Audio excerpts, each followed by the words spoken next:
Hey, welcome everybody. Welcome to our oddly scheduled Saturday show. This is if you're a fan of the channel, you are not used to seeing me on Saturdays. Just so you know, it's not Saturday here. It is a Sunday morning here in South Korea, and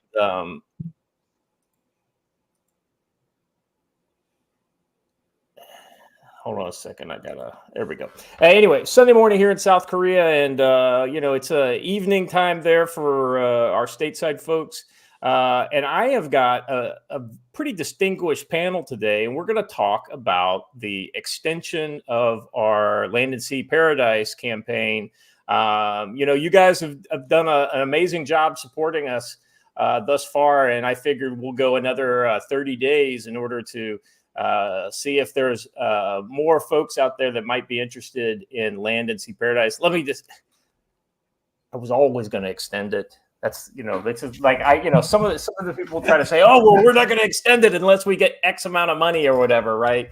And I've done that in the past. But in this case, I was always going to extend it. And I started kind of pulling the curtain back on that a little bit for folks that were watching the normal CFC show, because my normal audience is not what you'd call like a comic book audience, right? My normal audience is people who are interested in things that are going on in the world, real conflict and things like that. Whereas what we're going to be talking about here is, conflict on the pages, right? Fictional conflict, in a future conflict, right? In the case of Land and Sea. And I wanted to make sure I had the right people here to talk about it. And I think I do. Let me go around the horn here and we'll introduce everybody. Paul, you're a pretty well-known name within the kind of illustration, graphic arts, and comic book sphere. Why don't you just kind of introduce yourself to the folks a little bit and let them know what you're all about?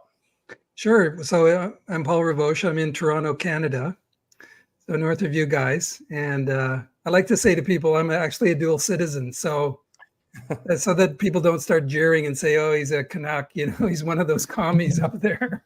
We'll send a rescue team. Yeah. So I guess I'm rounding up on an almost 50-year career of doing comics, animation. I used to do advertising back in the 80s. I did a lot of illustration, magazine illustration. Yeah. But more recently, I've done a lot of work in animation, prominently the Robot Dreams animated feature that was just Oscar nominated and barely lost to anyone who else but Hayao Miyazaki's The Boy and the Heron. Right. I was the lead background designer in that. But prior to that, I've done a lot of work in comics. Worked for Marvel Comics doing Iron Man covers, or DC Comics Superman comic book covers, and I worked in graphic novels in the kind of more mainstream space. I did a graphic version with Amity Schlaze of her book The Forgotten Man back in 2015. So that's kind of a sketch of my career. Every time I think of like animation background artists, I always think of was it Irvin Earl? The Disney artist on Sleeping Beauty. Yeah. Oh my God! I mean, I actually got to see an animation exhibition of, it was all Disney animation stuff here in Korea several years ago.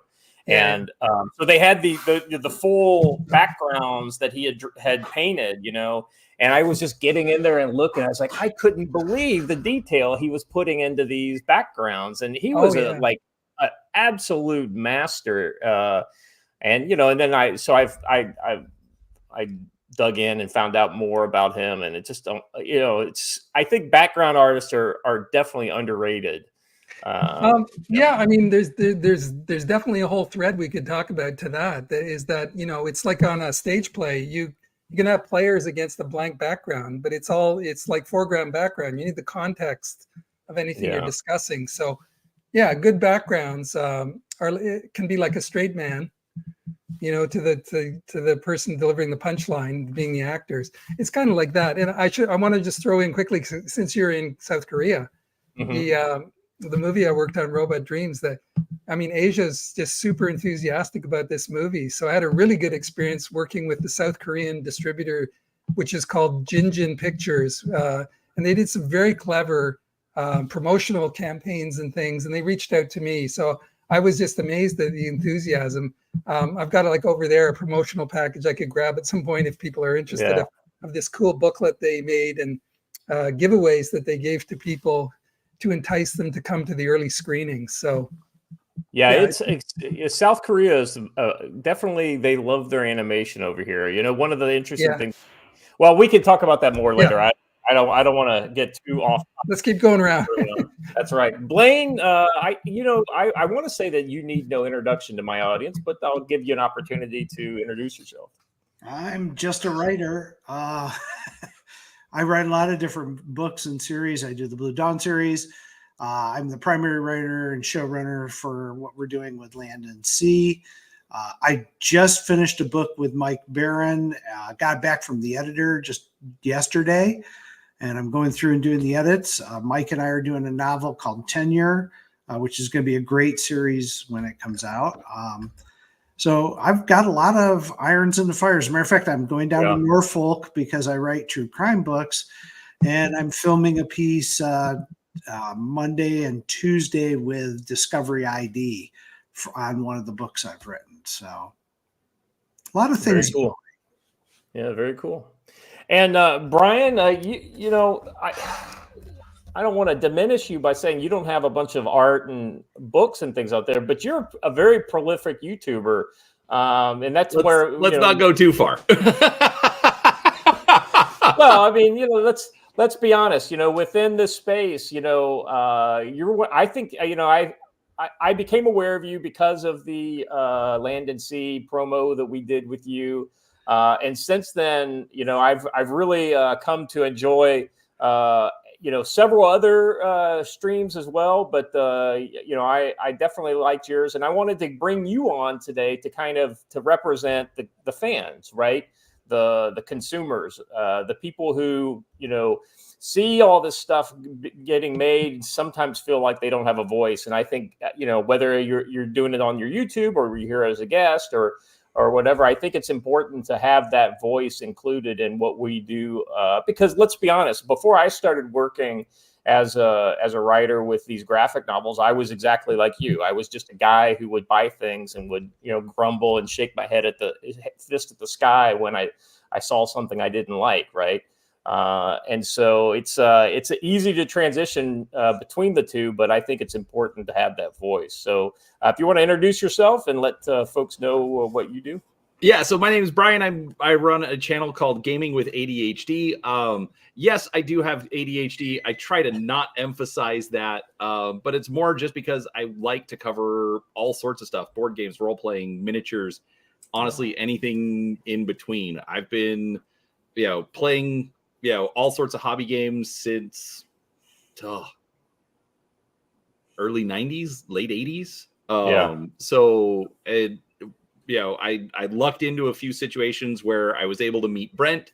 And then when, you know, he got started with this project, I'd actually met Blaine once before. He probably doesn't remember it. I just remember it as like a quick 30-second introduction. But even then, you know, I got introduced to Blaine, and it's been a roller coaster. I've gotten to do some interviews with both of them, Blaine was kind enough to send me the first novel. And so I did a review of it on the channel, then got to do interviews. Also, it's been fun. And so I'm really excited to see where all of this is going. And don't forget, he was a main character in the last book. I didn't want to start with that, Blaine. Brian, we do a lot with Land&SEA where we just let the fans be part of the action, and Brian volunteered his name. And I didn't tell him like he's in the book, you know. No, you told me I was in the book. But I didn't tell you how. Not at all. Right. Like I pick up and I'm reading and I'm like, wait, that's okay. I don't care that this isn't my personality. This is who I am now. Well, you know, and so that's actually one of the reasons why I think it's important to, you know, involve that fan audience voice, right, in any of these discussions, because I know, Blaine, you've gone out of your way to incorporate both friends and fans and into your work, whether it's over in Blue Dawn or it's Land&SEA. Talking to Joe about him reading about the purebloods. I thought we were all happy the other day talking about it. Hey, you got promoted. Congratulations. E6. Well, he earned it. That's right. I told him he needs to lobby for back pay now. So, well, and after he got killed off in Sibley's series, I thought at least he needed to come through alive in mine. That's right. Mark Sibley's another guy out there doing that. One of the tenets we have with Land&SEA is we involve the fans in this. We have a very active fan group. There's over 400 people. I think we've added almost 80 or 90 people in just the last week alone. There seems to be a lot of people out there that are getting fed, who are conservative fans who are just fed up with these IPs out there like Warhammer and BattleTech, et cetera, that are kind of, being crude to the conservative fan base, and they're looking for a place to go. And it's been fantastic. So I try to include the fans in the books as characters. Can I just add something in there, Blaine? Like, Go ahead. It just twigged me as I'm listening to you. Like, it twigged me to say it was such a cool time that we're in, because I suddenly flash back to being like about a 16-year-old science fiction fan, 1975, and a little bit of an outsider in my high school. I was like 16. And I'd go into my lunch hours to the school library, and the school library, bless them, they had a subscription to Analog, the science fiction magazine. And I got this good memory of sitting there going through all these different stories. I think I read The Forever War by Joe Haldeman. Yeah. And I would like read a bit of it, and then I'd pray that the copy would still be there the next day when I go back at my lunch hour from 12 to 1. But, my point here is that when you talk about this and involving the fans, I wanted to put that in there, because it's like what I would have given as a teenager like that to be here now and be able to interact and sort of be part of communities online and have that sort of back and forth. That back then it was like isolation. I mean, I had one or two buddies that also read some science fiction, but there was nothing like what's going on today. So I just thought I'd throw that in. It's just so cool when you really learn to appreciate it. Well, I like the fact the fans have put together a fan page for both Blue Dawn and for Land&SEA, and it's happened all on its own. We have a Discord now. I didn't even know it. The fans put it together. Yeah. And they're putting together a wiki and everything else. Well, and I'm like, this is great, because it's like we had these down as things we were going to do, but if the fans are that excited about doing it, let's let them do it. It's amazing. Let's let them be part of it. The engagement is amazing. Like the animated film I mentioned, Robot Dreams, that I was the background designer on. Like, I was amazed to see the emergence of an online fandom that is so engaged. They've just embraced it. And like you just said, they're making wikis. And, I took some photos of some of the merch, the South Korean merch that they sent me, merchandise. So they now are putting that on the wiki. And it's like, again, it's all this stuff that really didn't exist. Like my early introduction to that was in 1976, I think, going to one of the the first Canadian Star Trek convention in Toronto, which is another whole story. But to see what's blossomed from all of those early beginnings, thanks to online technology, it's just amazing, really. It is. Yeah. And what's great is, I connect with guys that I write with, like Larry Correa and I, and others. That it's like so much fun to be able to talk to them, and if I have a question about something, I can reach out to them. And it's a lot of fun. I gotta tell you, it's a real blast. I kind of want to go down that rabbit hole as our first thing. The whole idea of between YouTube, what we do here on YouTube with, interactions like this, and then you've got your Discords and, and various kind of interaction platforms, right? It's almost like a continuous nonstop convention, right? Yeah, exactly. In the old days before the internet, you had to go to a con in order to see your favorite author at a panel, or to meet him, or to see something. Absolutely. you'd get early information if you went to these kind of things because you didn't have the internet. People were a lot freer with like, well, don't tell anybody, but in the next book series we're going to have this and this happen. Oh my God, hair on fire, right? But before we jump down that rabbit hole of the kind of the virtual, I want to talk about real quick the reason why I'm doing the stream today, which is the Land&SEA.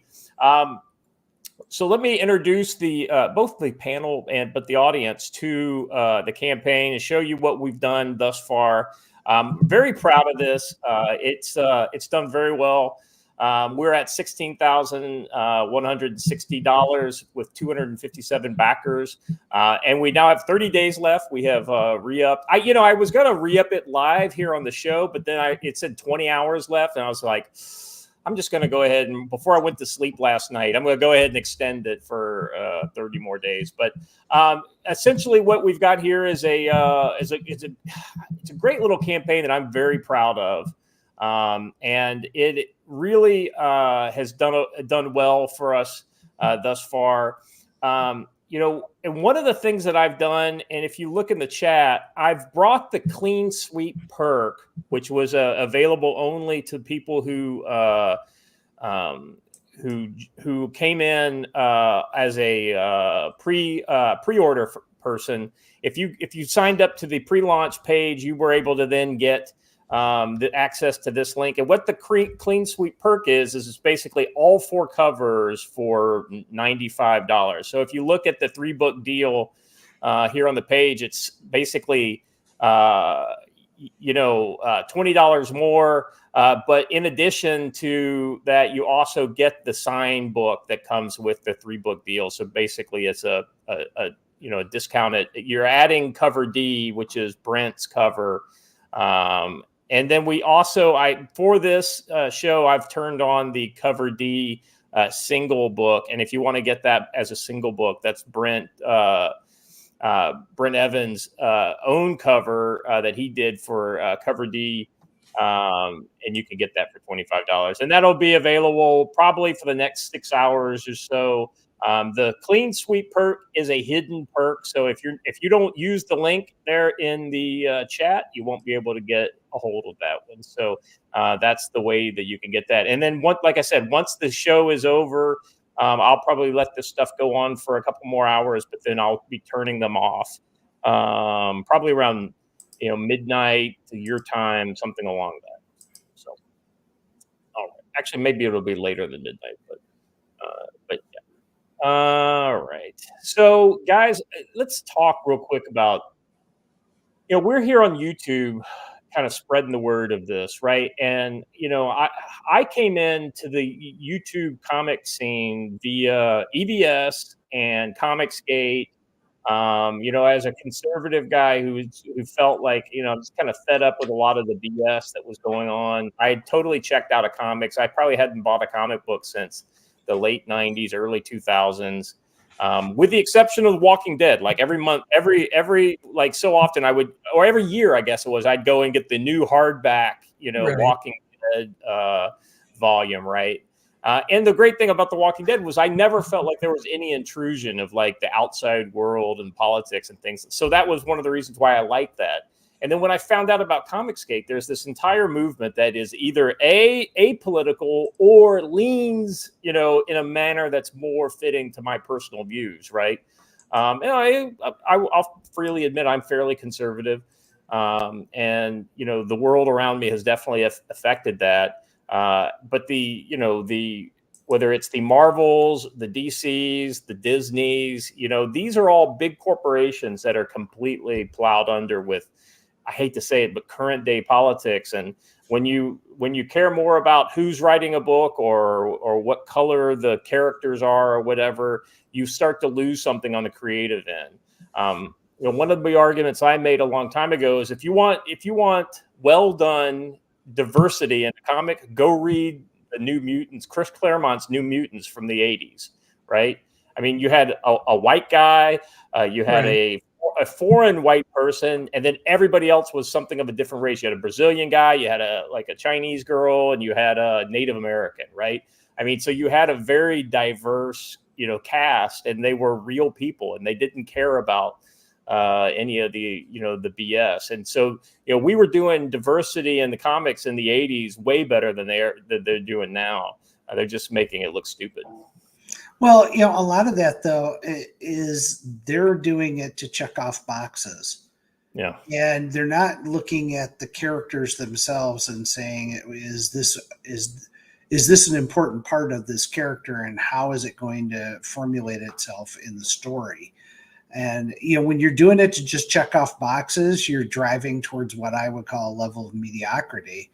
What you really want to do is create great characters. If they happen to be diverse, well, that's great too, but if you're going to force it, it doesn't accomplish anything. When I did the character of Falto, she's Hispanic and female. And I was like, I want a Marine who's female. But not because she's female, but because of all the obstacles she's going to be dealing with. She comes out as the biggest badass out of them all, because she is the one that, she loses an arm and her legs and everything else. She is just, I literally chopped this woman apart. And, for her to come through this and prevail makes her a better character. The fact that she's female even makes it even better. But, you don't let that be the factor. You don't go, well, now I'm going to write a book and it's going to be about a Hispanic female because I need to have a Hispanic female so I can grab that marketplace. And that's where they're at right now. And that's where Star Wars is gone. And that's where the Marvel movies have all gone. Well, one of the interesting things is when I think of a female character, and I'm thinking of this exactly for my female character. If we scroll down here, you see on the cover, right? You've got a female and her dad, right? She is an active duty Air Force officer, and this is her father, retired U.S. Army Ranger, who just happens to be in Hawaii when all this stuff goes down. Lucky of that, right? That's, as a writer, you can make contrivances like that. But the point is that for me, when I look at this character, she's a badass and all, but ultimately her dad is always going to be stronger than her. Most of the men around her are going to probably be stronger. Like, the Navy SEAL who's in the Asher, right? You see right behind him. Yeah, he's probably physically stronger. Maybe if they're going hand to hand, he's going to beat her. But the thing that I like about strong female characters, and whether it's Ripley from Aliens, whether it's, Sarah Connor, whether it's any number of these female characters, it was never that they were the biggest and the baddest, right? Arnold Schwarzenegger, in Terminator 2, he was the biggest and the baddest, right? But she had a resilience. There was something mentally tough, resilient, single focus. Some of the things that you would hope for a good mother, right? But would make her, when the Terminator goes offline, she's able to pick up the fight and continue and hold her own until the conclusion, right? And so this is what the mother aspect of that, absolutely, in Aliens too, right? In Aliens, right? That was a big part of that. Newt and Ripley. Yeah. And defeating the alien queen. So, these are kind of, I hate to say it, but it's not new to bring that kind of stuff into stories. But in fact, it's traditional storytelling. It is. I think it's an important part of it. We have to tell good stories. And that's what I've liked about the Iron Age stuff, is a lot of what I'm seeing coming out of the Iron Age stuff be this, Vasquez, definitely. Yeah, I was about to say that. It's weird how this works. I was about to say Vasquez. Vasquez, it was definitely a template for my Falto.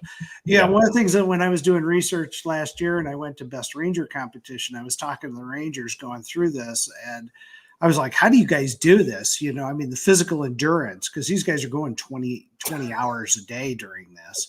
Yeah. And they're like, your body gives out, but this is all mental. This is all your mental strength pushing you beyond what your body can do. And you just need to know how to be able to push using your mind past the point where your body is screaming at you to stop. And that's how we do it. And that was an important thing for me for a lot of characters that I've created going forward, is the mental toughness is just as important as the physical toughness. Well, one of the things that I want to talk about, I want to bring it back to the idea of this kind of virtual con, right? Paul, you're fairly new to the YouTube and coming on and all this kind of stuff, right? I've seen you on the Comics Gate Kings. I'm probably sure there's plenty of other shows you've been on in the last couple of weeks. And what was your first interaction with, kind of Comicsgate, YouTube, and this sort of unique setup that we have here on YouTube? Well, it was about 2 months ago. I went on with Ethan Van Sciver on his Trash Cast number. I don't know. It was one of the early Trash Casts. And I don't know, probably don't want to get too far into the politics, but I did have some early interaction with Eric July, and I was a little disgruntled, and it was partly that. But anyway, the long story short, I emailed EVS, and he was kind enough to put me on for a few hours. So that was my first introduction. I mean, I'd been watching a lot of this as a lurker, watching different streams and watching some of his and different people. But I will say I didn't understand really the whole ecosystem of it and how it works, both as a consumer, just to watch it and try and understand the different factions that are emerging, but also as a creator and a professional. I didn't really understand its key importance in terms of promotion. And it was things that maybe seem self-evident and really obvious once you do get it. But the thing I would say is we all have our own mindset. So my mindset was formed, like any of us who are somewhat older. I was formed when I started maybe late 70s, early 80s as a professional. You're not even thinking about all this stuff. In fact, your work is your thing that you're presenting. You lug around your black portfolio. For me, it was like in Toronto on the subway, show an art director, and otherwise you're anonymous. But now there's this necessity that to some extent you need to be some kind of online persona or personality. And that's like a key component of having a successful career. So that's a whole new thing that maybe just like breathing for people who grew up with it. But for me, it was like, it wasn't something I was scared of. I just didn't really understand it. So now I think it's really very cool. And once you see the plus side of it, like for a while I was reluctant. It's like, well, do I really want to be online and saying stuff? Expose yourself, because really any artist, I think you have a sensitive nature. I mean, that's what makes you an artist, whether you're a writer, a performer, a visual artist, whatever it is. And so, that entails a certain degree of isolation for you to create, listen to the muse and channel it onto paper or image or whatever.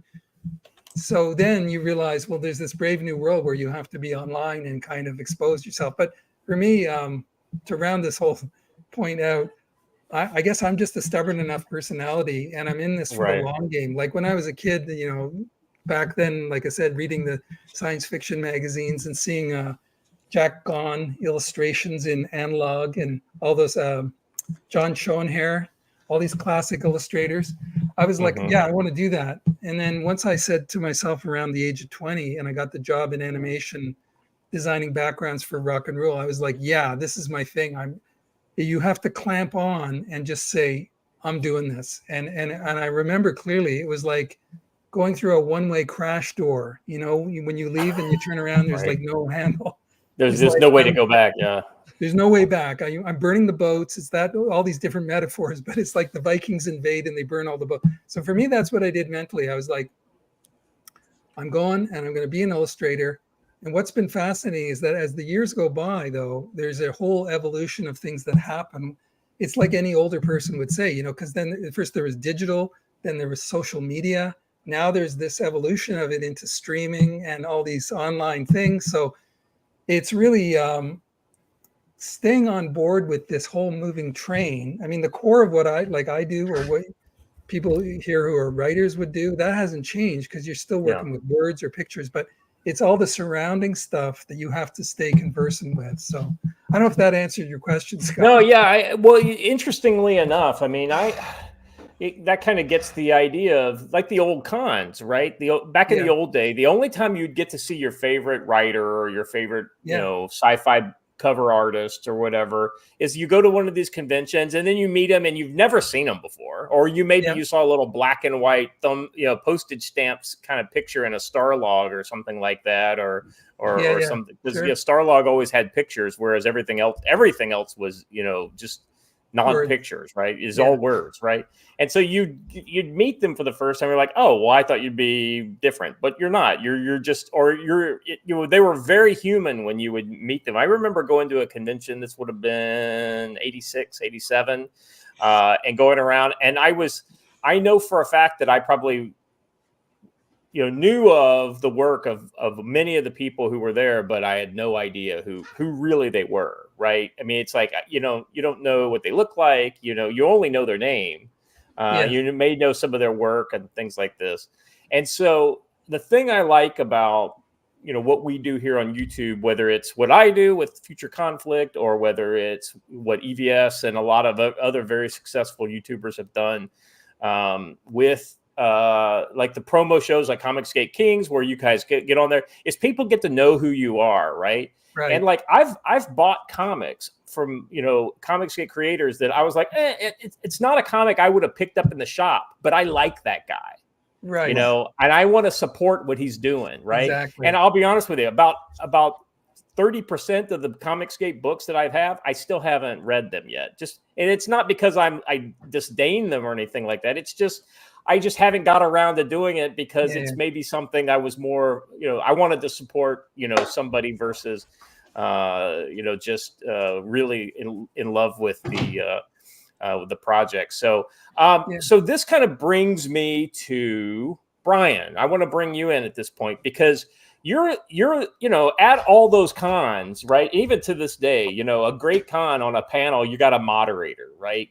And that moderator kind of helps, bridge the gaps between, these people who maybe aren't PR people, right? They're creatives, right? Just like you were saying, Paul, sensitive creators who, unless their publisher told them, they would never leave the safety of their, of their little cave where they create all day, right? So they get up there and all of a sudden, they're got stage fright, and there's 4 or 5 guys sitting at a table and they don't know what to talk about. So you've got a moderator who is there who helps kind of, ask questions and bring up topics and things like this. So that's kind of your role in this, right? And so many YouTube channels where it's the fans creating the channels, and then there's just unparalleled access to people. Let me blame, when I read your stuff in Twilight 2000, there was no way in hell I could have ever reached out and got a hold of you and say, hey, I really like what you wrote in this, that, or the third book, right? Or even you could, but it was just a, message in, to a generic post box, and you have no idea if anybody's ever going to get that. But Brian, guys like you're offering this kind of access and this moderation for these passionate projects that we love, whether it's games, whether it's comics, whether it's whatever it is. I know you've done reviews of some of the Land&SEA books. So tell me about how you feel about this kind of new era of the virtual convention, maybe. So that's actually a really interesting point. And I was actually thinking about this as Paul and Blaine were talking. Regardless of which side of the fence, or whether you're on both sides of the fence, like especially with, say, the EVS and Eric July situation, to me, one of the most interesting things has been being able, or just listening to everyone talk about the products. We're not talking about, oh, well, it's blah, blah, blah, character that represents this or represents that. It's talking about the art and talking about the design or the writing. And like when I decided to get into YouTube, like I'd watched a lot of those channels. I think they're useful. I think they're still important to have critical commentary, but I wanted to just talk about things that I liked. I enjoy this. Here's something I found that was fun. You should check this thing out. And being able to have, like, I literally like consider myself a nobody. The fact that for the launch of Paradise, I get an email from Brent saying, "Hey, Blaine and I would like to come back on your channel." I haven't invited him on in almost a year, Yeah. But they reached out and they wanted to talk to a fan who I've known Brent literally for like almost a decade now, but I still get a little bit of that fanboy. Oh my gosh, the cool guy wants to talk to me. Right. Right. I'm only laughing because I know Brent. Right. Well, and that's the funny thing is, as I've gotten to know him, Brent kind of acts that way too. Right. He does. Yeah. So it's been interesting to see people on more of a personal level. They're not these distant, creators that just kind of do these things that we love. Being able to see like every now and again, the ADHD tells me I should write a story for Land&SEA. I can't manage to actually get it done, but Just self-medicate with more monsters, and you'll. Hello. But I mean, but also as a fan, okay, so little bit of my backstory. I'm a member of the Church of Jesus Christ of Latter-day Saints, or Mormon, and I went on my mission to Brazil. I love Brazil. I love everything about Brazil. Land&SEA comes out, and it's like, oh, Brazil has the Amazon River. The fish are all aquatic. Oh, well, there's got to be some reason that the fish would go up the Amazon. So I start emailing Brent, or not, actually, it wasn't Brent, it was Blaine, and I'm like, hey, so, like, what kind of ashers would the Brazilians have? Would they do this to some? And he comes back, he's like, well, no, here are problems with this, and there's an issue over here. And so just me as a fan being able to reach out to Blaine and hold on one second. The old mute button. I know, right? That's how you know. I'm just waiting for a fan to come flying in and hit it. But being able, even as a fan, to reach out to the creator, thinking about, here, I'm just going to write just some little piece of fan fiction, and being given that information and being given more to work with to understand this world that they're creating. Like you said, we never would have seen those things early on, but the fact that it's available to us now is absolutely amazing. So, yeah. Well, I think the access is one thing, like Paul, since you've been on with EVS, I mean, have people reached out to you? I mean, I'm somebody who doesn't really know your current work, but I know the old school stuff, right? Mr. X and that kind of stuff. Have people started reaching out to you and say, hey, I'm a fan of yours from back in the day, or, have you had some interesting? Sorry, had the which thing? Well, I was just going to say, have you had some interesting interactions on that level? Oh yeah. No, I mean it's kind of like what I was alluding to, that I didn't, as it started happening, I started then realizing much more profoundly the importance of it, which I had kind of discounted as, unfortunately, as sort of not understanding and as a lark or as a side thing. But then I see now how much of it, everything is online. And people are interacting, and there are these communities of connections. So yes, definitely people have been reaching out. It's been great, and meeting people who have, I guess, known different aspects of my work. It's a little bit fragmented. It's a little bit interesting because on Twitter or X, for the longest time I was tweeting, but I had no traction. I don't know if it's the algorithm. I didn't have many followers. I still don't have a huge thing, but nothing happened. I would get like one or two answers. So then after EVS, for whatever reason, a lot of people started following. I got more engagement. And then I started tweeting about my work on Robot Dreams or other things I've done in the past, like being one of the key background designers for Batman Beyond. So what's fascinating is that there's a kind of a splintered set of constituencies So I have like sort of robot dreams people I interact with who are more like kind of younger, kind of people into cartoony stuff who've gathered. There's even a component of the LGBT whatever Q crowd that have kind of cottoned onto that movie. Even though it's not overtly meant to be about that, it can be read into as being about that. It's about a dog, a lonely dog who he buys from a 1-800 number a mail order robot who becomes his friend. But it's not really sexual. It's just like it can be read into any which way. So I guess what I'm saying is there's a constituency there. There's people who know me from Batman Beyond, but there's this convergence point, which is social media and particularly X and streaming. And I guess I was consuming some of it by watching streams by different people, notably EVS, but I didn't really understand the key importance of it from the inside as being a professional or a creator. Because again, like I said earlier, you kind of grow up not your mind is kind of conditioned to that, and you don't see the community that's being formed because it's kind of invisible. You don't, it's not readily apparent if you just watch one stream.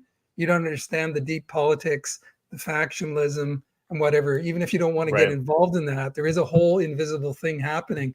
And I guess I'll throw in just quickly, since we're talking about conventions, like it reminded me again of as we were talking, going to, it was either here in Toronto, that first Star Trek convention in 1976, or around there, some buddies and we went to New York City to one of the early New York City ones. And I don't know which convention it was at, because now my memory's a little mixed up, but I have this foggy memory of being invited as a sort of budding illustrator. I had done an illustration that was included in the 1976 Mid-American Science Fiction annual convention. They had an annual that they published, and it was honoring Robert Heinlein. So I had an illustration I had done illustrating one of his stories called Fifth Column. It's also called The Day, was it The Day After Tomorrow, I think, something like that. But anyway, because of that, I got invited to an after party, and I was just like a kid, right? So I'm wandering at this party, and I still remember people like, there's like Lester Del Rey and Judy Lynn Del Rey. And they started at one point, like I'm wondering, I was really shy. I didn't really know anybody. They started doing this thing called filk singing. Have you ever heard of that? Yeah. And I was like, what? It was the weirdest thing, because I'm this kid from Ottawa, Canada, which is like this government town. I'm in my room creating science fiction drawings and Jack Kirby comics, reading them, and all these different, paperback books, Alfred Bester, The Star's My Destination. It's still a favorite, reading all this stuff. Here I am seeing all these people, but then they broke out in this like thing that I had no idea, but I guess it was part of their community rights. Like maybe you guys can tell me, because it's like nowadays we have community rights online where there's like ankle biting and factionalism and everyone's tweeting at everybody else. And back then, I don't know. Yeah, I mean, I don't want to go into any particulars of any drama, but but I guess I can use old drama as an example. So in the old days of Comicsgate, like 2019, 2020, right? You had this group called War Campaign, right? And it's still, people still know about it, and some of those guys are still around. But essentially, what they were was basically a group of kind of high tea, alpha male type, guys, and it would make fun of people who did stupid things and stuff like this. And some of it was kind of, I won't say, maybe some of it was tone policing, but some of it was just kind of like, a little bit of hazing for people who came into Comicsgate to make sure they were there for the right reasons. I mean, that was kind of how I interpreted it. And most of it was in good fun, but at the same time, there were a couple people, and any group that has that kind of an edge to it will always draw those onesies and twosies that take things too far. And essentially, as people who took that stuff too far continued to conglomerate together, the people who were in it for the, probably maybe you could call it the right reasons, were like, this is not for me anymore. And they kind of split up. And then so War Campaign became ultimately this cancerous movement within Comicsgate, and you know, they all called you know how some people call EVS Caesar, right? You know, well, they called him Caesar, and eventually it was like they turned on him, and they had this big stream where everybody was like, you know, bickering, and you know, and everything was imploding live on a live stream with EVS. It was called the Fall of Rome, and it was just like, you know, and there was a lot of is the word Byzantine appropriate? It's like this labyrinth of these well, and this is less about Comicsgate, more about the internet, right? That there is you know, like I've got you know, one of my windows here, I've got a DM group open, right? You know, and only people in that DM group can see what's in there, right? And so you've got these hidden, and it goes back to the AOL chat rooms, right? You know, in the instant messenger and all that kind of stuff back in the 90s, where you could have these kind of siloed off, hidden kind of communities, and in those communities, things kind of spiral out of control. You know, becomes an echo chamber. And so, I mean, well, you know, one of the things that I do with my job is look at the information environment and information operations, right? Which, you know, is a real thing out in the world that people use in real conflict. And it occurs naturally, right? As an emergent phenomenon within any social structure, right? Somebody who's going to use an emotional argument in order to put people off about a person or a thing or whatever it is. And, you know, a lot of times when you can't win an argument through, hey, let's discuss this, right? Well, you keep losing that argument because your discussions aren't very good or your points aren't very good. Then they switch to emotional backbiting, right? And I hate to say it, you know, we all kind of refer to it as, oh, that's high school kind of drama stuff, right? But the sad thing is that so many people love seeing the drama, especially if they're not involved, and they're sitting on the side eating popcorn, right? You know, and so that drama tends to, you know, and you know, Brian, you've seen YouTubers who basically make their name on the drama, you know, and you know, and internet blood sports and all this kind of stuff, and it's, you know, it's one of the kind of dark sides to what happens here on YouTube, and I try to stay away from that. I am aware of it. I am aware of the people. And that kind of like I said to you guys before we started the show, hey, we're not going to talk about current drama. You know, I happen to like most of the people who are involved. So I stay out of it. And I think I try to take that high road, and it's hard to do, but you know, it is. Go ahead, Brian. I was going to say, I mean, but the thing is, there is a place for all of it. You know, there are people that want the drama, that want to talk about the drama, and sometimes it absolutely is important. If we want to get back to having good culture, having good, you know, media and entertainment and stories, if nobody is pushing back saying, why are you giving us this trash, then it doesn't matter. So yes, there are places for that. My own channel, I try to stay away from it. You know, I like I said, I try to just talk about good reviews, things that I like. You know, but I do cross over. I watch some of the drama streams. You know, whether it's in gaming. Curious. We're all human, but you know, to me, one of the big things is making sure that people are putting that positive content out there. You know, like when Blaine's been on my channel, I invited a friend of mine who'd read the trilogy, and because of some of Blaine's drama, I literally told my friend, I'm like, okay, don't bring this up. And then we're going through the stream, and Blaine just blah. But it was kind of funny because I'm just like, I'm not going to stop Blaine. That's a whole separate issue. But it was just kind of funny. One of those things. I didn't get the memo. The irony is that, you know, it's like a lot of times people will bring stuff up because they don't know, right? They don't know, you know, there are, you know, I like to call them landmines, right? It's like I want to know about what's happening with other channels, not because I care so much about the popcorn or the train wreck or whatever, but I want to know where the landmines are because I don't want to piss anybody off. Right. I mean, I don't really interact with that with the Comicsgate as much as I used to. Now that, Brian, once you start doing YouTube, that's the fastest way to stop having opportunities to do YouTube or to watch YouTube because, you spend so much time, A, either prepping or B, actually on YouTube that you're like, the last thing you want to do then is watch YouTube. I'm a disaster. That is completely wrong.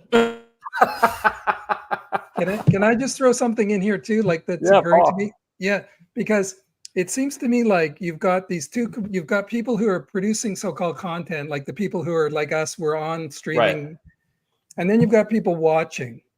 But within each of those two components, you've got also two components, at least, depending on how you parse it out or whatever.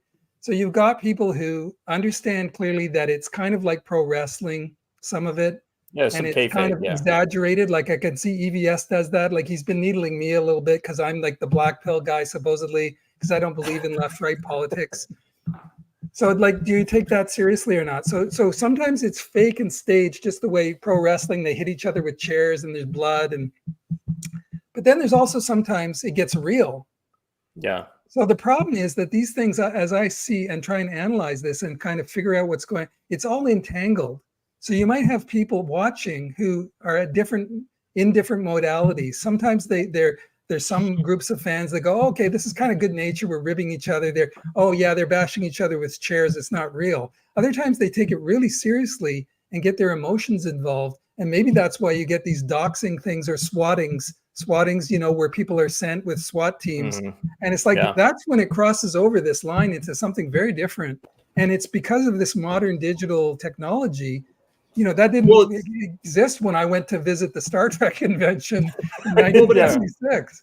It's the parasocial relationship. I've got an actual relationship with Blaine and Brent and now Scott and Paul because I'm sitting here literally talking to you. Yes. Which watch most anything, even most stuff on YouTube, you are literally just taking in whatever they are delivering to you. But especially like on a live stream, I can send in a super chat. Hey, here's $10, and they're going to read it and probably respond to me directly. Yeah. Right. Or like when I a couple of times a week, I'll go in and I'll paint miniatures, and for some reason there's like 10 people who are weird enough to come hang out with me, but we're having this conversation and this interaction while I'm just sitting there painting miniatures. So it's a completely different dynamic than the old day. Like even the old days of going to a convention and watching a panel, maybe you get up and ask a question, but for the most part, yes, they're in the same room, but you don't get to interact with them. So the whole modern land is different. You can participate, but also be anonymous. So you're like a ghost. Yeah. You're also there. It's very strange. So yeah. Well, one of the things that a lot of people have these kind of code names, or they're anonymous on YouTube and things. Like from the very, very beginning, like my Twitter handle right here, M Scott McCullough. Everything you need to know because that's my name, right? We're all kind of out there with our identities, but there's this whole other kind of doxable element within, the internet that is, and that becomes a completely separate kind of thing. And I think when you go out there with your real identity, one of the things that does is it keeps me from getting too kind of far down the rabbit hole, potentially on getting upset or doing stupid things that maybe, maybe it's the better angels of my nature keeps me from going that way. But it also puts, like I don't ever have to worry about being doxxed because who I am. I tell you where I'm at, same with you, Paul. I mean, and so there is a kind of a power in that kind of lack of anonymity on the internet. That being said, I know my producer on the Council on Future Conflict, Watcher, absolutely is the other way around. He doesn't show his face. He doesn't tell his name, because there are people out there that would potentially, if you are, we all have some element of, hey, we are part of this, like Blaine's names are on novels, your names are on movies and comic books. My name's on the graphic novel and things like that. So we all have that kind of persona that is out there. So it's an interesting kind of divide, right? And not to bring up any other things, but an example of somebody who has gone from an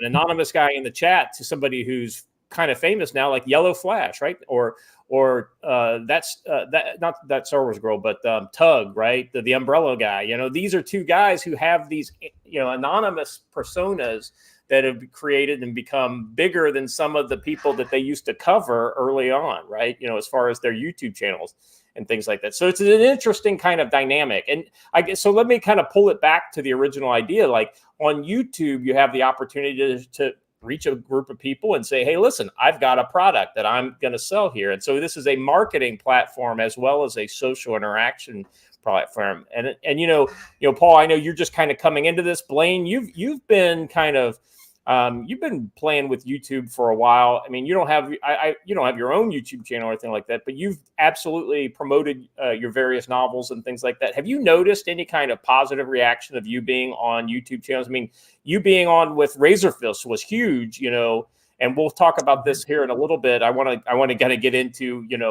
how Paul became a black pill and how you became canceled and things like this. And we'll talk about that a little bit later, but your introduction to YouTube and the wider world, as far as I was aware of, was when you came on with Razorfist.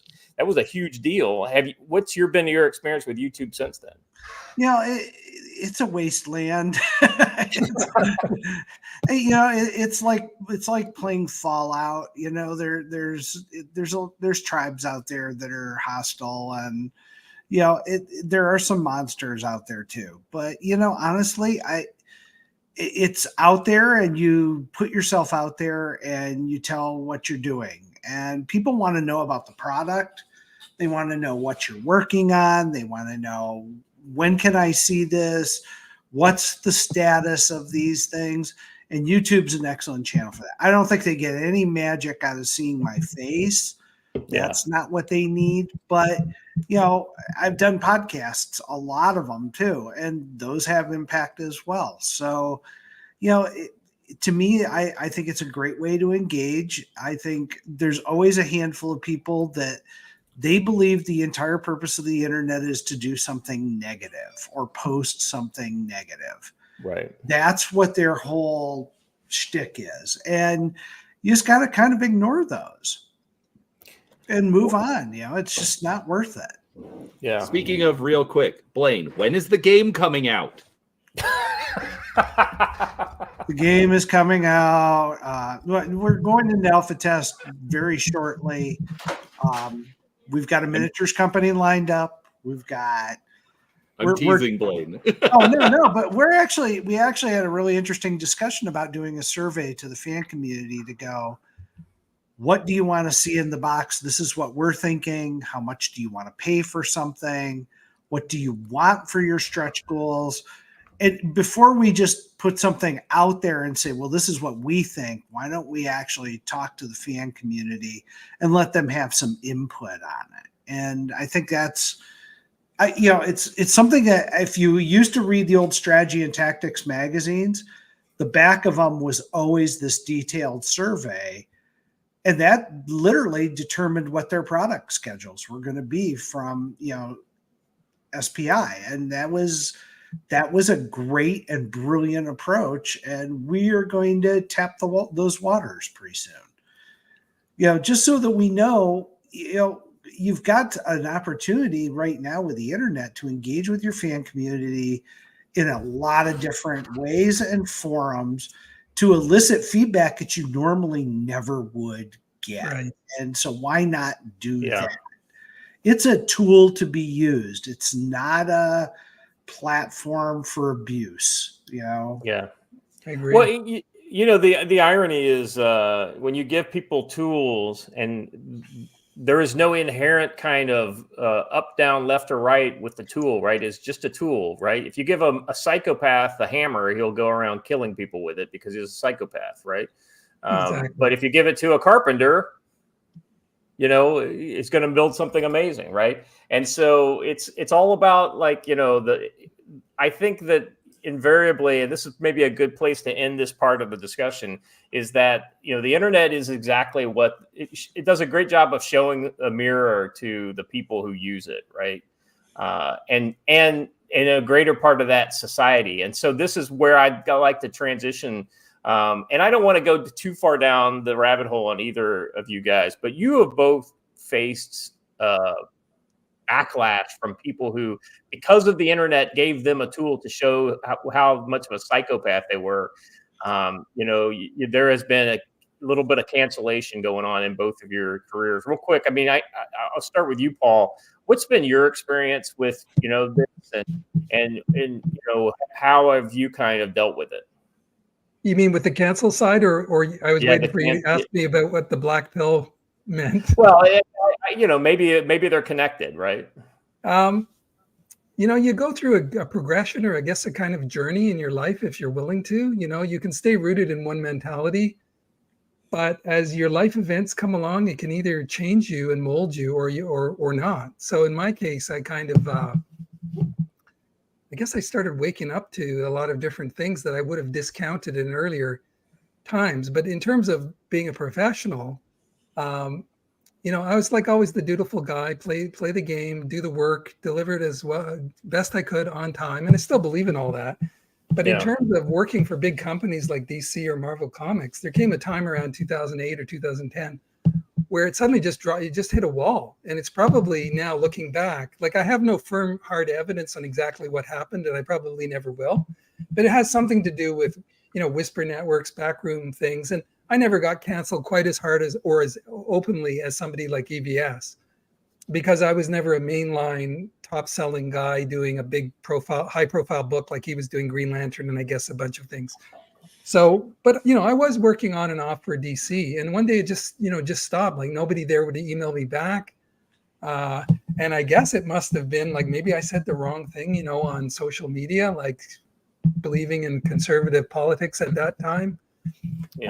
But that was one step in like the wider discussion, which again, I don't know if you want me to go into that now, but becoming a so-called black pill person was a much longer journey, but that was one part of it. It was really when it's like talk versus, you know, words versus actions. It's like what the culture tells you versus what you actually see taking place, whether it's in wider events or whether it's in your own personal life. Like in my own personal life, without, you know, getting too emo, I had a bunch of really severe things happen, like personal separation in my marriage. I got scammed in a housing scam. And then I saw what happens or doesn't happen in the justice system when you try and go and protest. And, you know, each of those are probably longer digressions. I'm trying to make this the TLDR. But really, and then it was like a series of hammer blows for me personally. I can only speak to my own testimony, where you're in a kind of blue pill mentality, as people call it. And there's like hammer blows, just like cracking an egg. And finally, I had to there were too many of them, because the lockdown business happened. And then there was a morning, I said on another stream, you know, I don't know if I can say about the towers, you know, like on YouTube, what you're allowed to say anymore. But I had always been the guy that discounted any of that conspiracy stuff. I was like, this is why I understand it so well. I was completely like, oh, that's just that knee-jerk reflex. Like, that's all that weirdo stuff. You know, that's the dumb person who even entertains or dances with any of that. But because of the lockdowns, I was like up here in Canada. I mean, it was bad in a lot of places, but it was really bad here. I had a lot of time on my hands. One morning, I'm drinking my coffee, and I thought, you know, I don't know why, but it was like divine inspiration, if I can be so like bold to say that. It was like, you know, this thought came in my head. It's like, you know, you're not intellectually consistent. You're criticizing all this stuff, but you haven't actually listened to it. So I had finally that gap open where I thought, I got to actually listen to the arguments carefully. So I looked up Loose Change by that guy, Dylan something, the one about, and again, stop me if I say things that are YouTube inappropriate. That's fine. I don't care.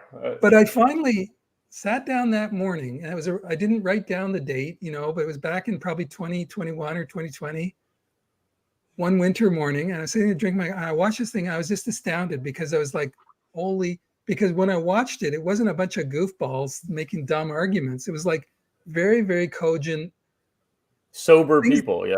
Sober people. A guy made a really good video. There's a whole bunch of other ones. I watched ones about the so-called moon missions.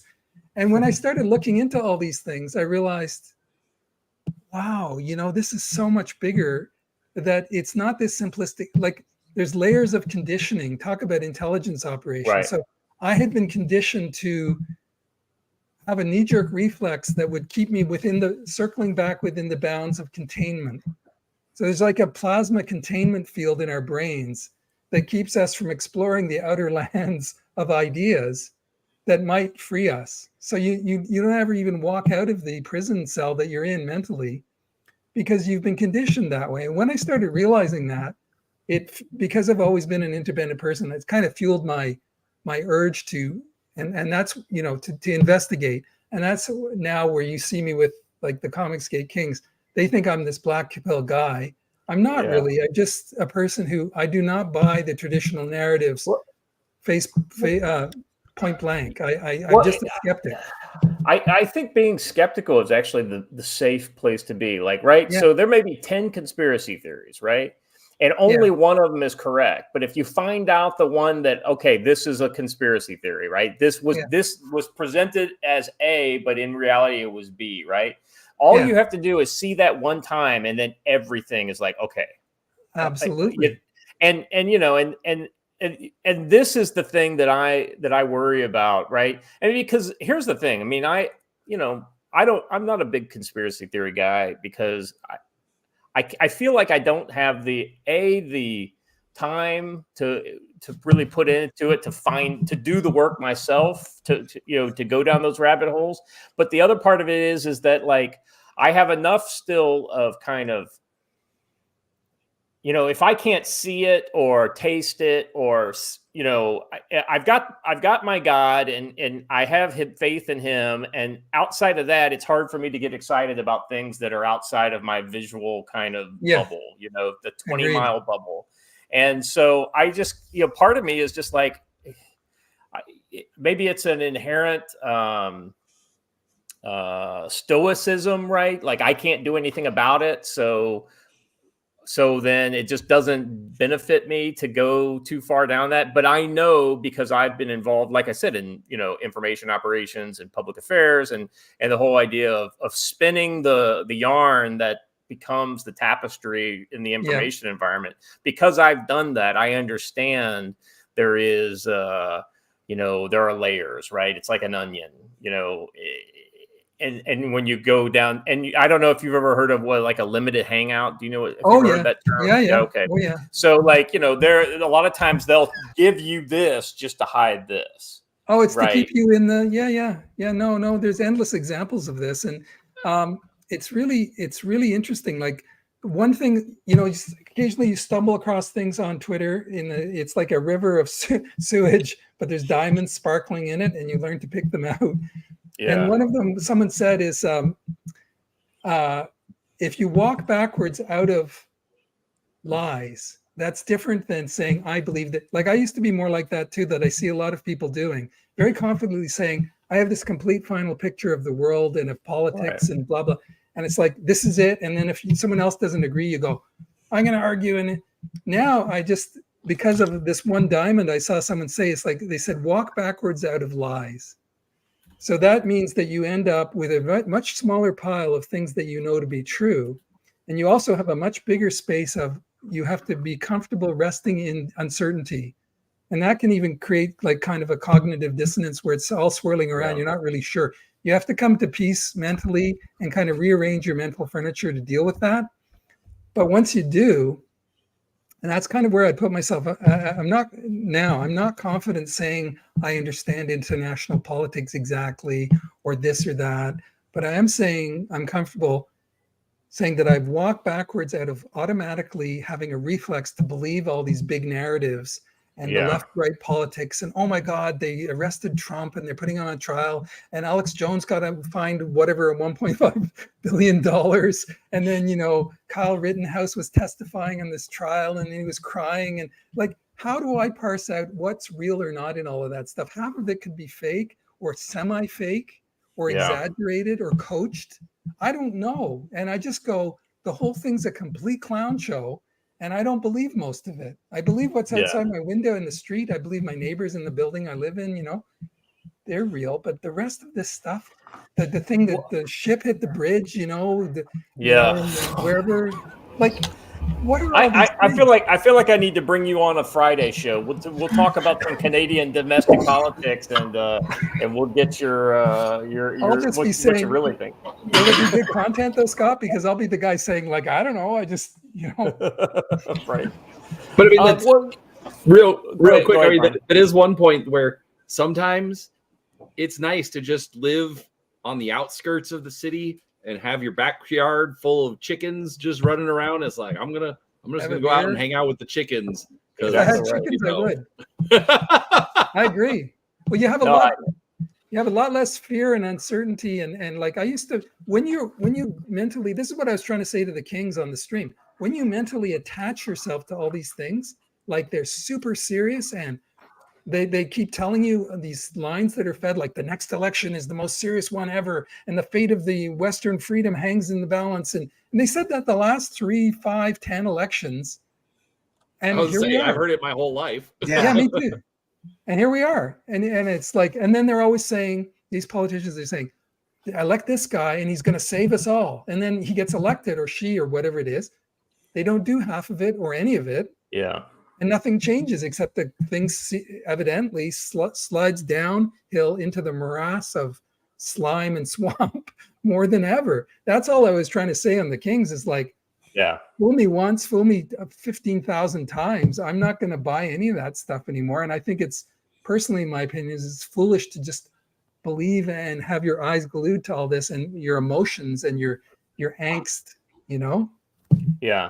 Well, speaking of people who believe things that aren't true, Blaine, you had an interaction with an interesting person who basically, and we don't, like we said, we don't have to go into the whole story, but you basically had a delusional person use their delusions as an argument as to why you're a bad guy, and your previous employer just bought it hook, line, and sinker. Well, they didn't for a long time, but I think they got pressured into it by the people who own the license agreement. And this person wasn't just a loon. This person threatened my life. Contacted another author who was a good friend of mine and said, I want to fucking shoot him in the fucking crotch. Better yet, I want to see him set on fire. Sent me threatening videos, sent me nasty stuff through my blog, through email, set up sock accounts and bombarded me, went and harassed me online, etc. The police got involved. I have a protective order. It just got renewed. This is a person who it turns out who had been pretending to be a lesbian nurse in her 20s or 30s and really was a 40-year-old man who was living in his parents' place. He had been a criminal. He had been arrested for issuing terroristic threats and had pled guilty to that.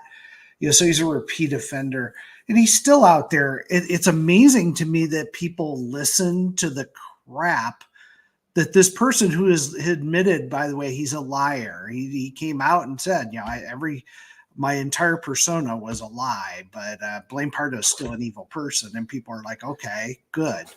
They literally listen to this person. Even last weekend, he was posting stuff. Somebody sent me some screenshots where he was like, Blaine says I'm a stalker. And I read that on his Twitter feed, and here's what I think of him. And I'm like, you do realize you're proving you're stalking me, right? Like, crazy. This person is mentally unhinged. Yeah.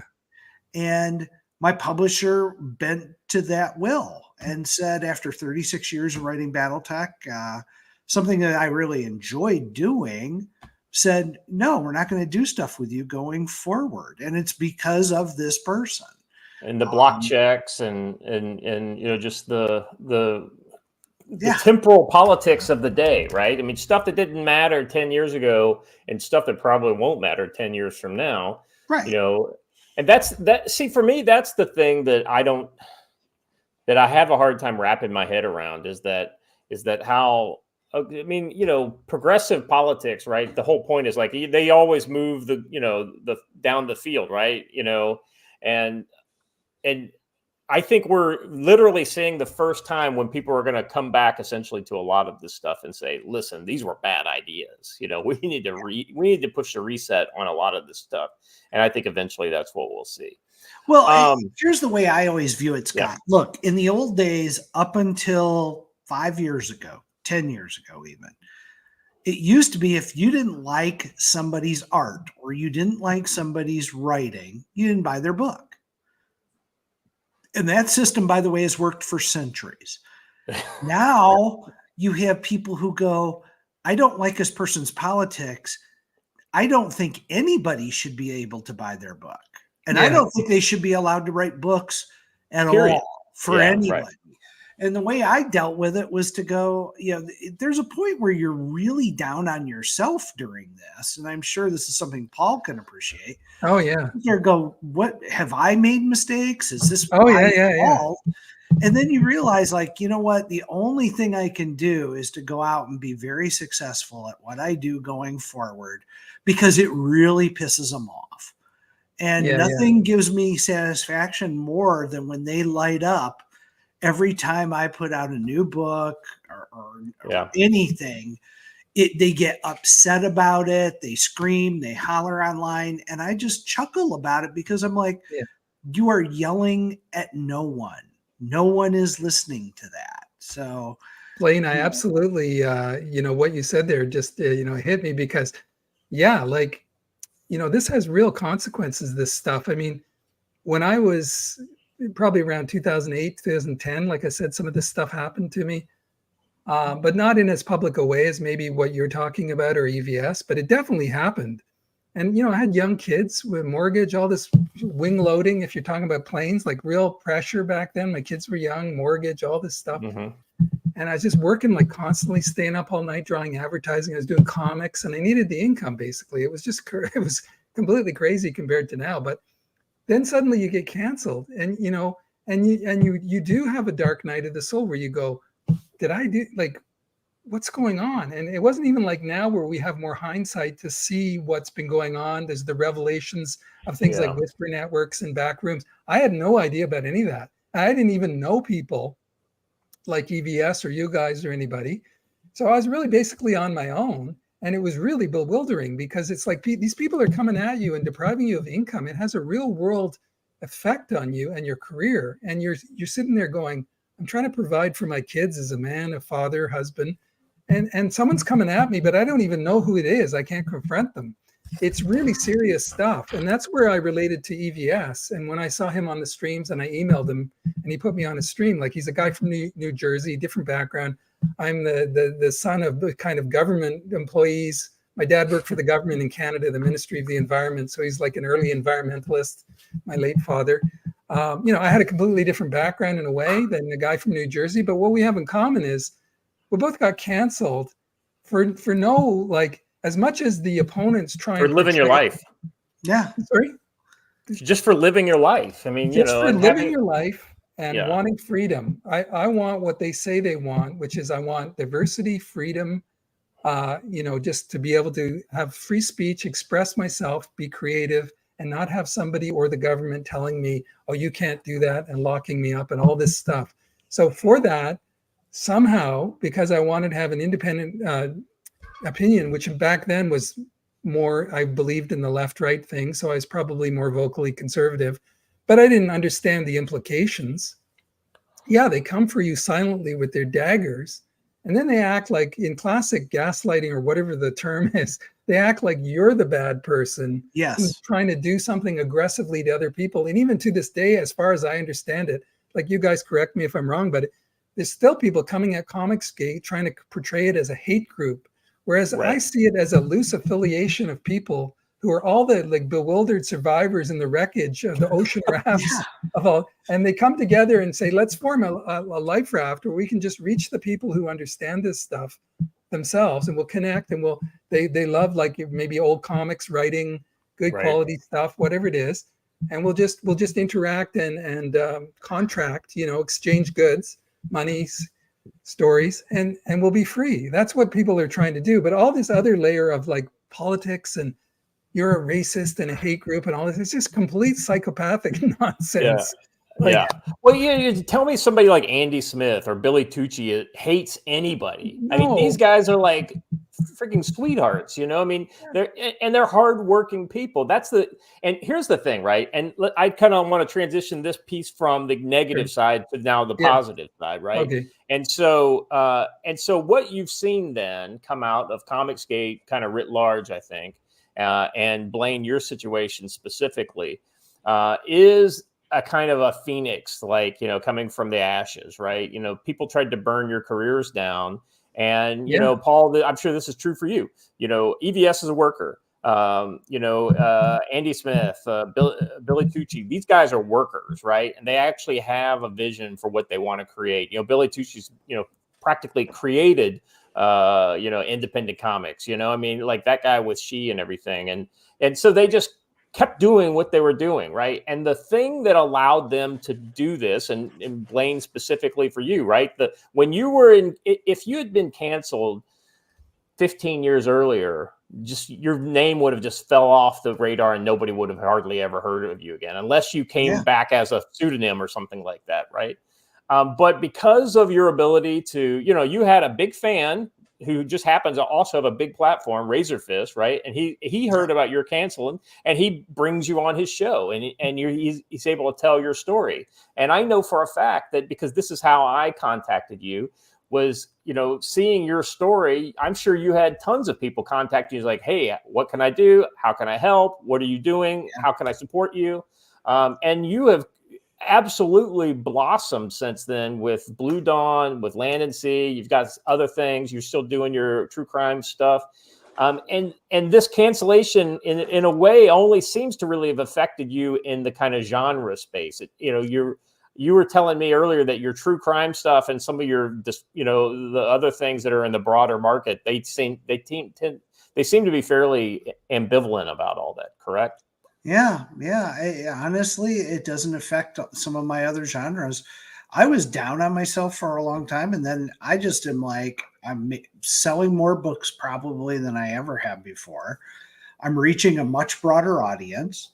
I'm writing stuff where I don't have to look over my shoulder to make sure that I'm, being not offending anybody. It's like, look, I'm just going to tell good stories. And I'm not going to worry about that aspect.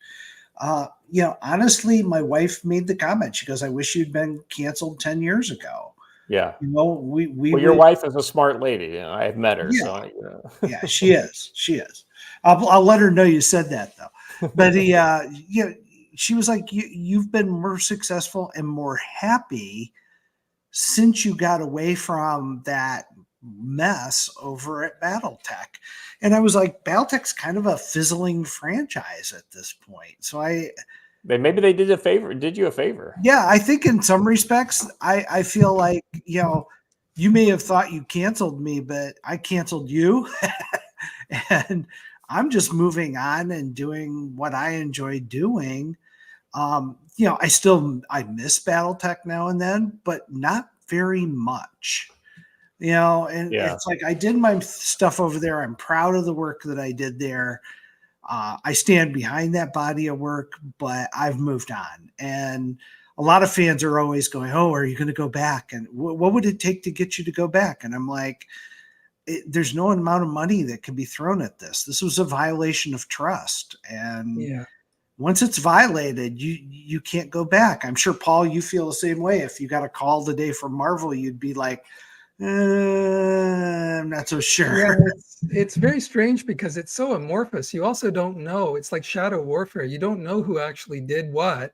It depends on each individual situation. But yes, generally, no, I don't have any fond and fuzzy feelings because it's kind of like when these things happen, it's like a bright light illuminating a whole new angle on the landscape, and you see the different terrain that you never perceived before. It's exactly like in a similar way what happened in the recent lockdowns with the arm juice insistence. Like people saying Yeah. that if you don't do this, you're a bad person and you're harming everybody and you're killing grandma. And now all these layers of revelations are coming out daily, even now on Twitter, about how, Fauci, they're grilling Fauci. It's all completely reversed.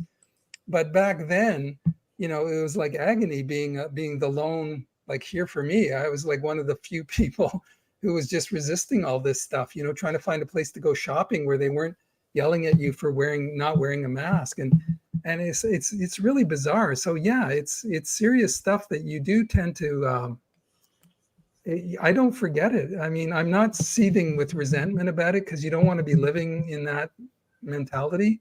But it's also eerie how a lot of that stuff has been forgotten.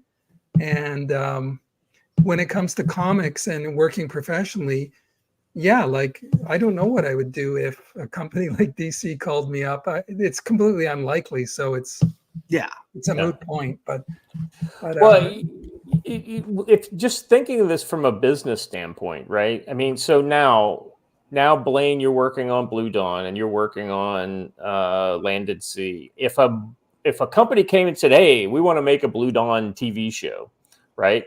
You own it, right? I mean, we've seen with these Marvel movies, specifically the Marvel movies, less so with the DC, because DC's a little better when giving kind of creators back end, right? But with the Marvel movies, I mean, look at Thanos, right? You had what's his name? The creator of Thanos and Adam Warlock and Jim Starlin. Jim Starlin. He didn't see a dime of that. Ridiculous. Yeah. And that should have made him a millionaire. And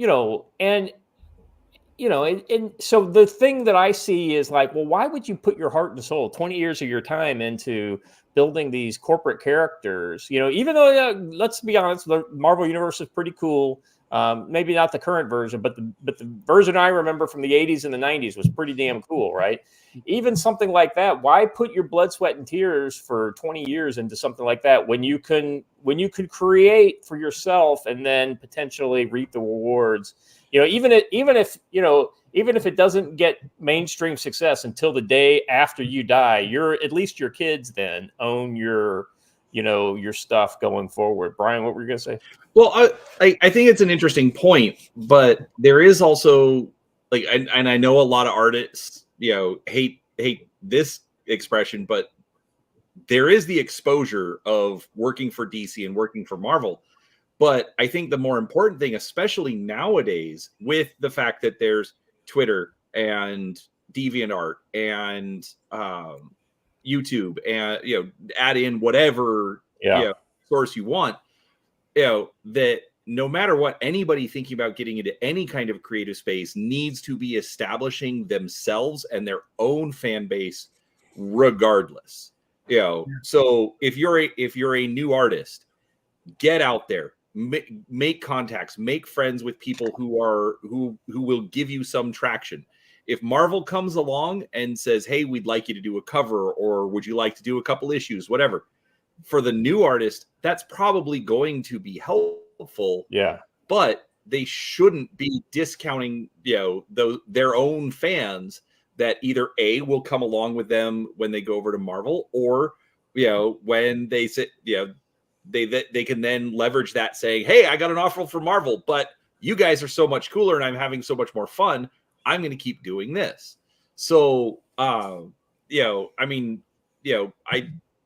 probably putting words in Blaine's mouth, but I don't think he regrets the 36 years of being able to work on Star Trek and BattleTech and Twilight 2000, etc., even though those weren't his properties. Well, I think there's something to be said for fair treatment on a cool property, and especially in your formative years. I mean, Paul, the artist journey is one of kind of, you've got that journeyman time where you're learning at the feet of masters, right? As an apprentice, and then you kind of get into that journeyman. Especially, I think that in the animation world in the old days, that was very much the way it was. You know, but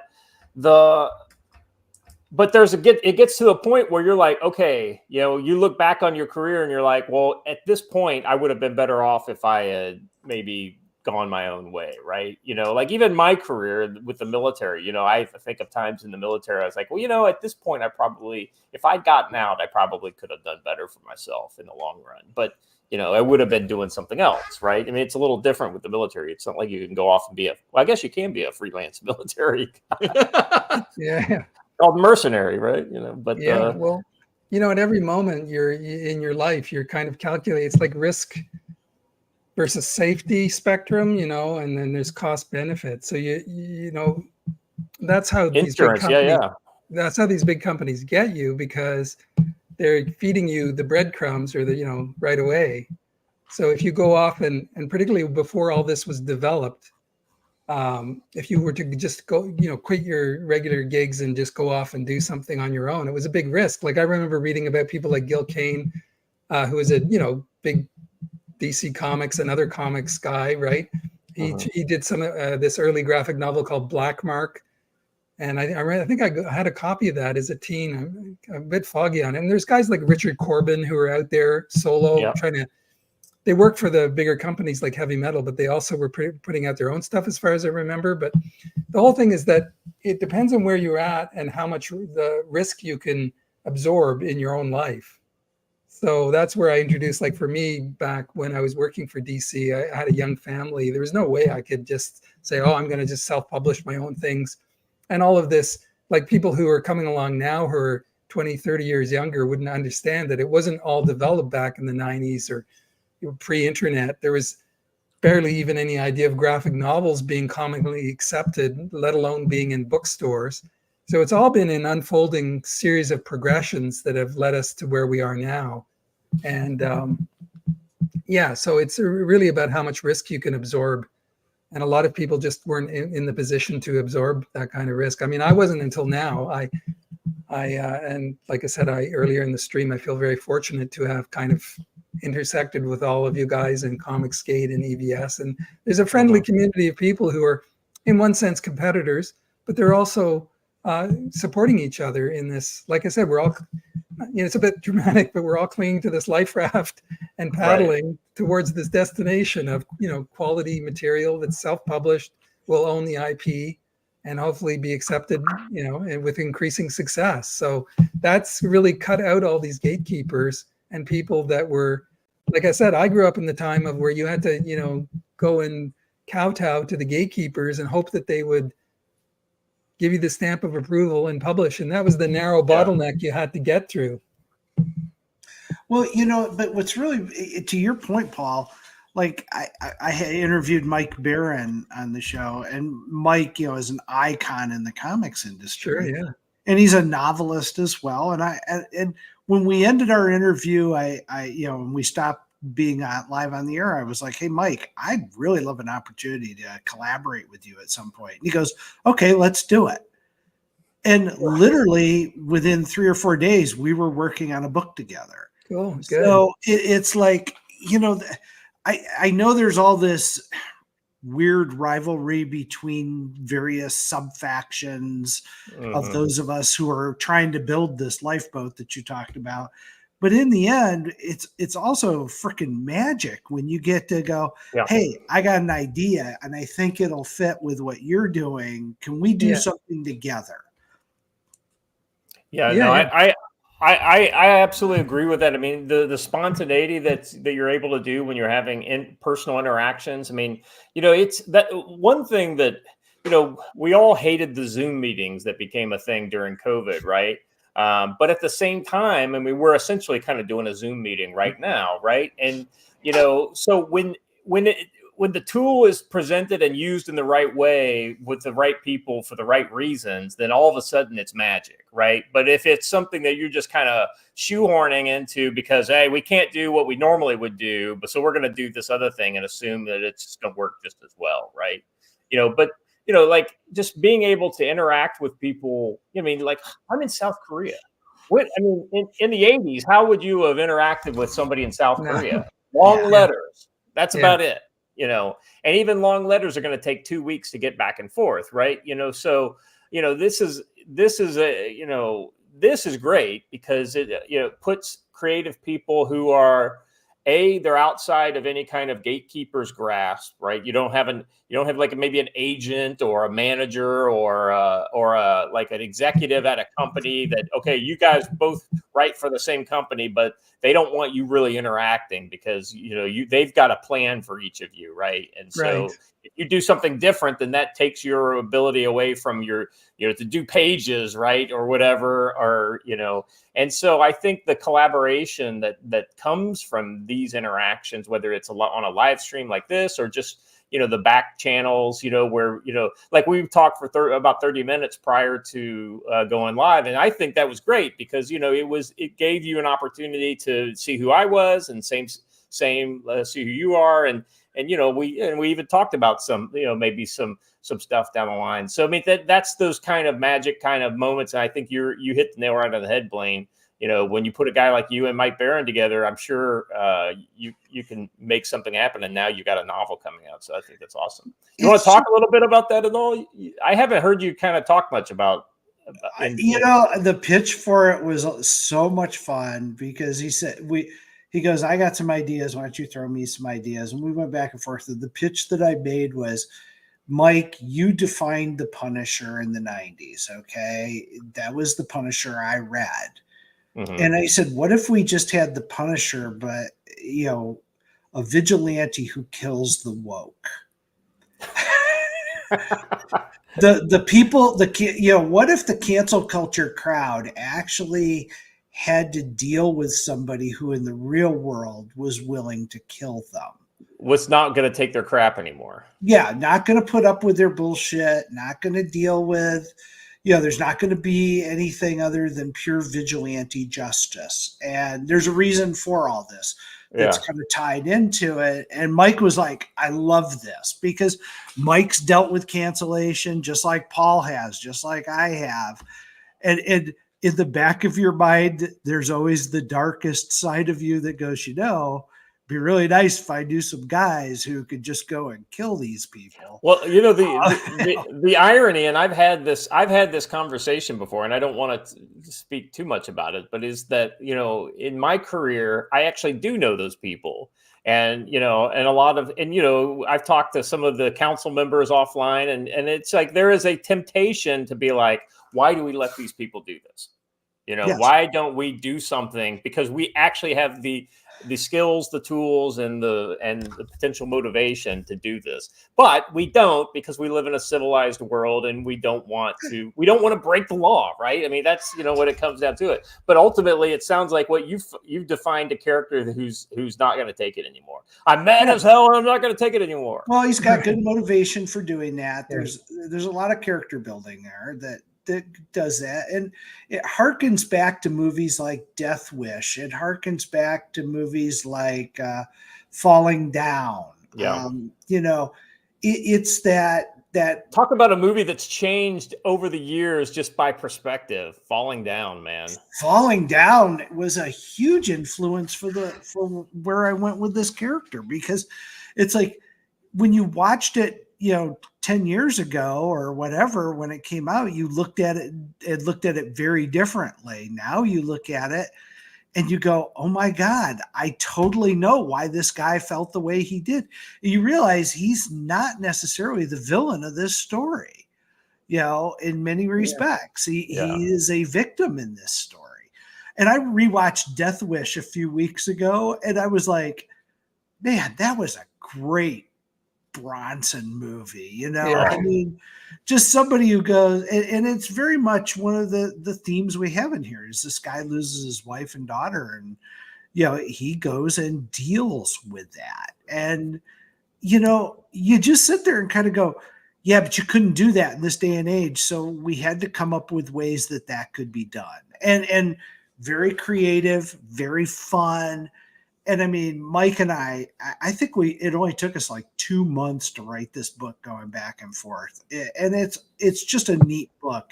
I was a little concerned. I was like, oh my God, I'm sending this to my editor. Is she going to think I'm a psychopath?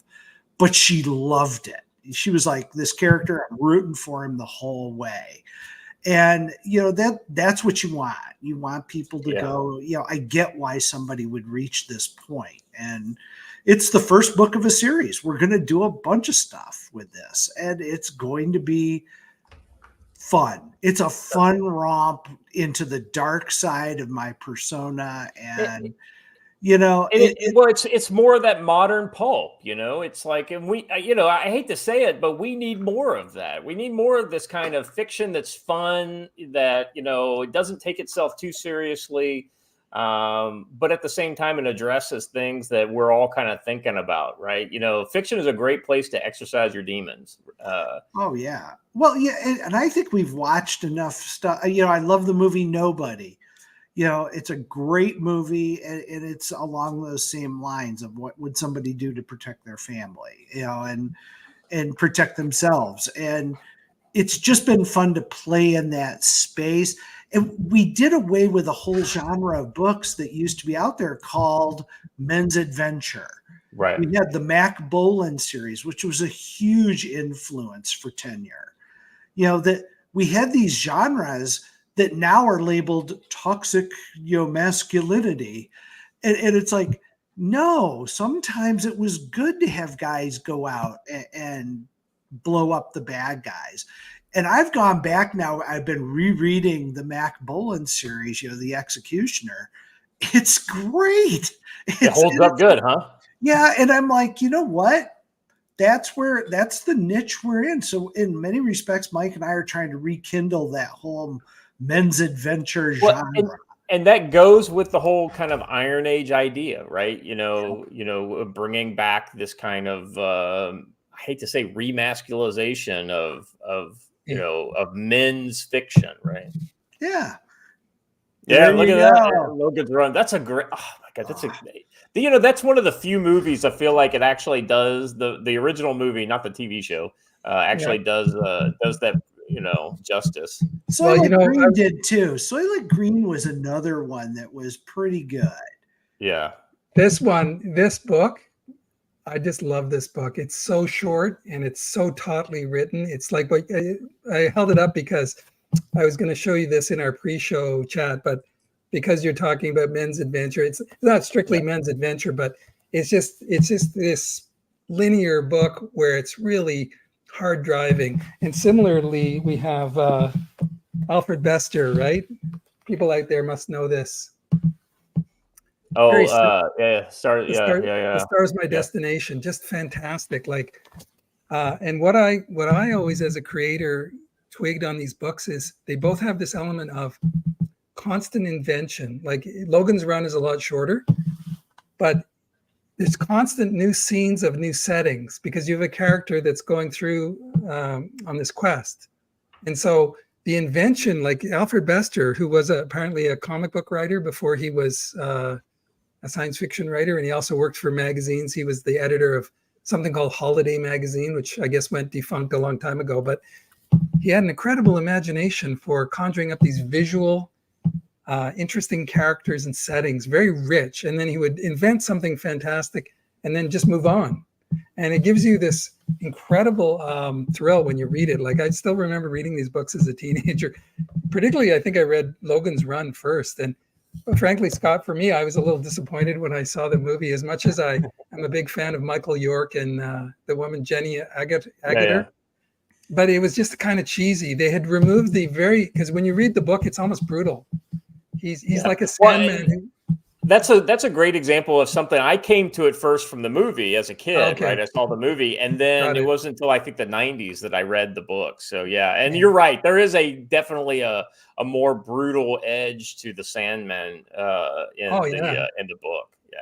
Yeah, it's incredible when you read it. He's just like, and I keep thinking, I said this on another stream because I was raving about Logan's Run. These kind of books would just make a perfect miniseries or like a Netflix series because you could extend it easily and keep the basic plot line. In fact, there's a couple of sequels, and I did keep hearing that they were going to make some kind of Netflix or something, a movie out of The Star's My Destination, but it's one of these mythical properties that's always like going into, what do you call it, turnaround or whatever? Right. Turnaround hell. You know, the irony is that it's like I don't ever want any of my things to actually be made. I just want them to be bought, right? You know, it's like You get the big check. then you get the big check, and then you can forget about it, right? Yeah, It's in turnaround. Who cares, right? I don't care if it gets in fact, I hope that none of my stuff ever gets made into a Hollywood movie, because then I don't have to get pissed off about it. But Well, yeah, the problem that Hollywood has is, they get the creative control, and there's nothing you can do to maintain it, because yeah, in the end, they have the money, and the money determines what the story is going to be. And I've seen this numerous times on true crime projects that I've been associated with that have been pitched for television. And it's like, oh, well, we want to come at it from this angle. Okay, well, that's a retarded angle. Yeah, but that's what we're going to do. And the reason we're going to do it is we're putting up the $13 million or $10 million or whatever to do this. So that's what we're going to do. And it's like, okay, but that's not accurate. It's not right. It's not, but they don't care, because it's like, oh, well, this is what we think will sell. So what's the catch? Do you have to get yourself put on when you make a deal with them, as you have to have yourself included as an executive producer or something? Is that what people say? Even then, you really don't, you don't have any power. If you're not putting the money in, it has to be a property that's so incredibly popular, like Terminal List, that they go, look, we are going to bring you in, and we're sticking to the story. And Terminal List is actually a pretty good example of that. Terminal List is one where the author was heavily involved with it and stuff. But Larry Correia was talking about this online this week.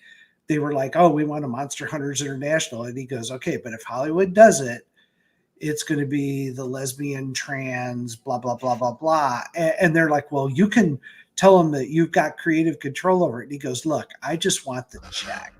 Yeah. At a certain point in your life, you're like, listen, I have X number of years left, right? Give or take. And you're like, I'm not going to waste any more years pining for some kind of thing that, hoping for other people to make something for me that will never happen, right? So, that's where it comes down to the check, right? It's like, okay, I did this work. It's worth $50,000. Here, take it. I can write more of my own. Like, the thing that I always thought, because I actually had a flirtation with door kickers and creating a pitch deck, and it got pitched to some TV folks and whatnot.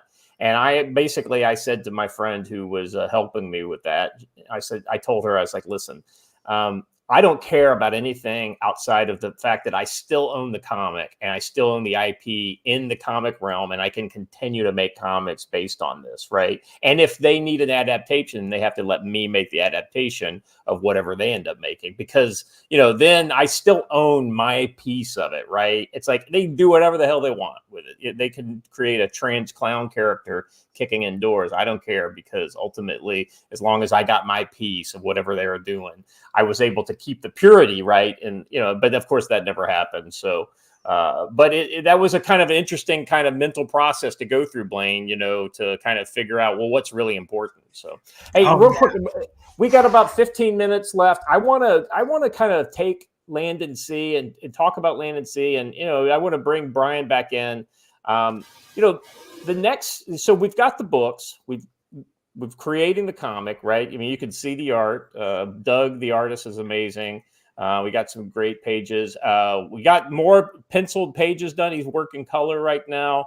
And I'm going to get some feedback on the second half of the script, because I made a big change in there. And so once I get that feedback back, I'll be sending him the rest of the script. So we've got the comic. Now, what's next, Blaine? I want to talk about the game. I want to talk about not the deliverables, right? But the plan. Like, I want to talk to you, Blaine, about how you approach this. And, like, Brian, I know you're when's the game coming, right? I mean, you're very practical, deliverables focused. I'm more of I'm interested to see how the kind of the pieces kind of go together. I want to start with you, Brian. Really quick, I just wanted to give Blaine grief. That was all. I know. I killed you, so as a character, I killed you. It was a glorious death, but you're entitled. Well, You've earned it. Well, but the interest, whether it's me asking about when is an audiobook going to come out, or Brian asking about when the game is going to come out, there's always those questions. But Brian, real quick, I want to start with you on this, and then I want to go to Blaine to kind of go further down. So you've read the books, you've seen the pictures, like you've got the Asher here on the so you can see what these things look like now. What do you look for in a game that comes out of a property like this? I mean, because I've looking at your YouTube channel, you've got every game that I can think of covered on there. And I appreciate that because as somebody who just doesn't have time to get back into gaming like I used to back when I was in college, I'm kind of jealous of your what you're doing. What do you look for in a game from a series like Land&SEA? So here's actually kind of the funny thing. For me, a game comes down to what is the story? What is the game trying, or what is the game trying to convey to the players? And that's one of the things that I think is interesting about Land&SEA is the approach that they've taken is that the stories that you're already reading, whether it's the novels, whether it's the comic, whatever, are already telling you what kind of a game you're going to be playing. Now, obviously, there's going to be a lot of crossover with the fans that Blaine is bringing over from, say, the BattleTech sphere. Yeah. But, that's one of the things that's been fun to be able to talk to him about is how they're planning on designing it, what kinds of things that they're approaching. And I think that's what's important is making that connections with the fans to find out what kind of game they want or what they're expecting, but then being able to deliver on that story for those players. Yeah, no, I kind of agree. It's there's a sweet spot when it comes to board games, Blaine, and it's probably one of the things that you're working out through the testing that you're doing. When you kind of you've got these set piece battles from the books like in your head, right? Like if you're like me, when you're writing, you literally have you've got the story in your head. Oh, yeah. And so are you finding yourself like, okay, now I've got to detune, what's in my head to put that representation back on like a tabletop with a miniature game? Well, Eric Crew from our company, Creative Juggernauts, doing the rules for this. I did the initial design, and Eric's been doing the development. And we just took a look at it, and I'll give you a nauseating detail because you actually have the panel up on the screen. We looked at everything Scott's doing and said, okay, can this be duplicated in the game? So where you have the merman ripping the arm off of the Asher, can that actually happen in the game? Yeah. You had it right in front of you. Yeah, right there. But and so we looked at it from the perspective of, does it mimic what's in the fiction? Because the minute it doesn't, it starts shattering some of the illusion. We want it to be fast paced. The tabletop version is a squad level skirmish battle. It's points on both sides. You pick your aliens on one side, you pick your infantry and support weapons, etc., on the other, and you fight a small skirmish. Then there's a battle space level game, which is more like bolt action, I would say, or Alpha Strike for folks that play BattleTech, where it's, okay, now you can fight a much larger battle, but the mechanics are the same. The way you roll, the way damage is applied, etc., is the same. Then there's the RPG level where it's man-to-man. You're creating an individual person who's a pilot or in the infantry or a tank crewman. And the way we've had to build this and what's taking the time is to make sure the same game mechanic works at all three levels. And it allows you then to roll up a character, and you can use that character in either the battle space level or the skirmish level. Or you can do it as a role-playing combat and just do it there. And I think it's I think it's fantastic. I think it's just it's a neat concept. It's something we've had from day one. This is what it has to do. And the other thing was we wanted to play quick. I've played enough BattleTech games. I'm sure Brian has as well, where it's like you're spending 8 hours fighting a battle that technically is like a 6-minute battle, but you're spending 8 hours moving guys around and stuff. And I'm like, gamers don't have that kind of time anymore. We wanted something that on a skirmish level for a tournament or something, you're doing this in like a half hour, 45 minutes. Boom. You're from cradle to grave, I mean, I think there's something that's really attractive to having something that you can play in less than an hour, right? I mean, like if you're at something like Gen Con or something like that, that's my experience, Gen Con back in the 90s. I know it's a totally different thing now, and I wouldn't go to Gen Con, but I'm just saying if you had something where you've got those like hour, 2 hour, 3 hour blocks to play a game with people, you have to teach them the rules, and then you have to let them play the game. I think that hour is a real sweet spot, under an hour, because if you're doing the game in 30 minutes, then that gives you time to talk about what it is and teach them the rules, and then play the game, and then ask Q&A afterwards. I think that's especially when you guys start taking it out into more public spaces, whether it's different game shops or whatnot. I think that's a real benefit because, you'll have a much wider entry point than say something that, like a Warhammer game. I never played a Warhammer game that didn't last 6 hours. Well, Eric's actually coming. Wargate has a fan expo type thing in July, and Eric's going in with miniatures and prototype of the game stuff to do a demo game for the Wargate insiders, so the game is being played. We play it every week, so I enjoy it. And that's how I look at it is an enjoyment. Are they local with you, or are you playing it online? Like kind of. Oh, we've been playing online. Eric's moving stuff around, and we're telling him, shoot this weapon, shoot that weapon. We're seeing the rolls and stuff. And by the way, I've determined Eric is the world's worst dice roller, but that's a whole separate story. Well, Blaine, for the rest of the campaign, I've been thinking maybe what we'll do is we'll try to set up something regular in this time spot going forward. And so maybe we can get Eric to come in one of these days. I think that would be a good thing to do, to get a good maybe show a little play test here on stream. I don't know. Maybe I think that might be. I think it's worth doing. It's way to fun. stomp on my channel, Scott. No, how about this? I'll make sure you're here for it. Okay, I accept that compromise. It's a neat, to me, it's a neat thing to see. It's different than BattleTech, but it captures our universe, and that's what I wanted. To me, that's what's important. I think it's going to be a lot of fun. I really want to get into the role-playing game, but I think that's going to come after the Battle Space game at this point. And then, of course, I mean, this is kind of looking way further into the future. Then we've got the video games. Because the great thing about building these games on tabletop for the real world is it makes it, I think, based on some of the things that I've read, that it makes it easier than to translate that into a video game. Oh yeah. Because there's so much more conceptual that has to be done, and then it's just about designing the visuals and making it look cool. Yeah. At that point.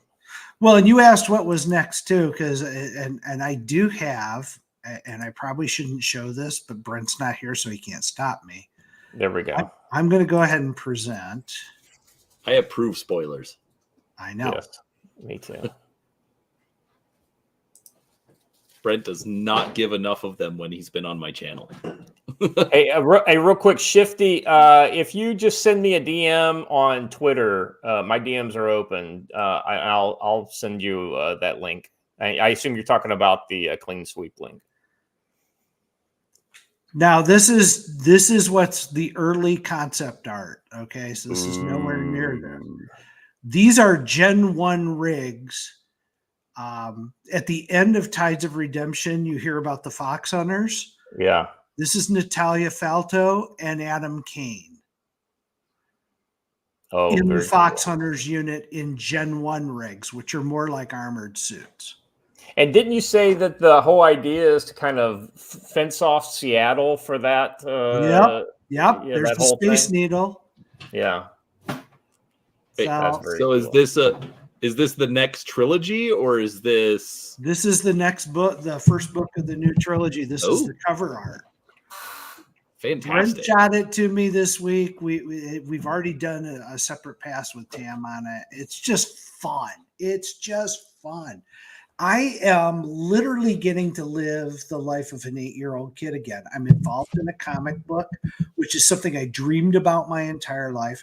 I have a sandbox universe where I can do what I want in it. And I'm playing with stompy robots and tanks and infantry and all that. And I get to do stuff like hang with these guys. So I got to be honest with you. I'm living the 8-year-old dream that I had as a child all at once. And it is so much fun.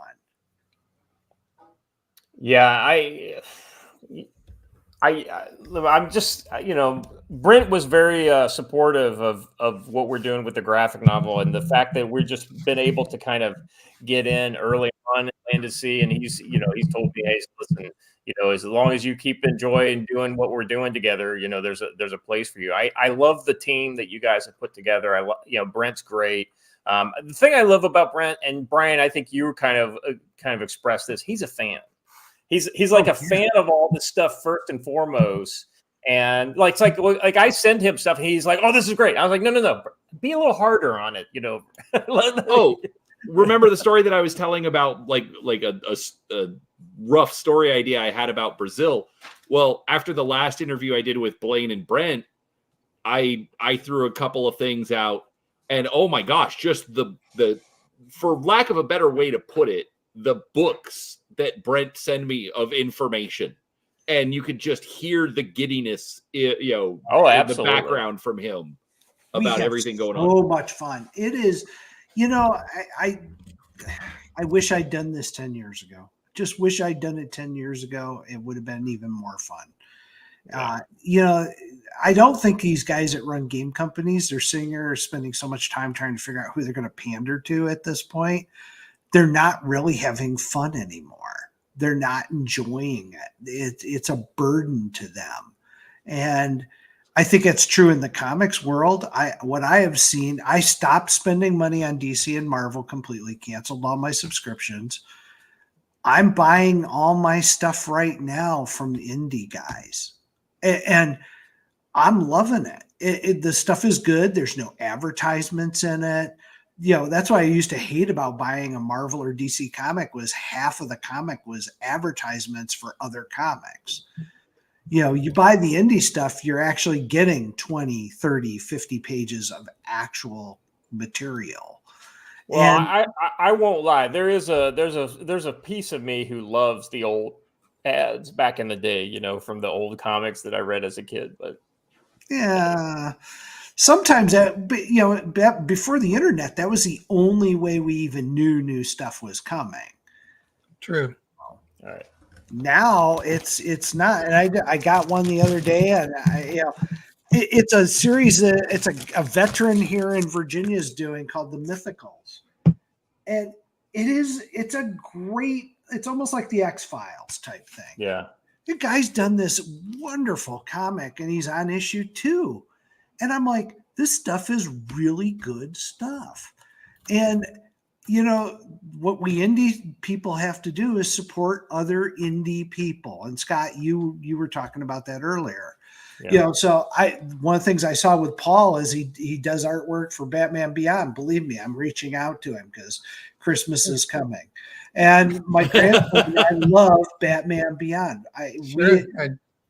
We have had long discussions about that is the best Batman spinoff that has ever been created, ever.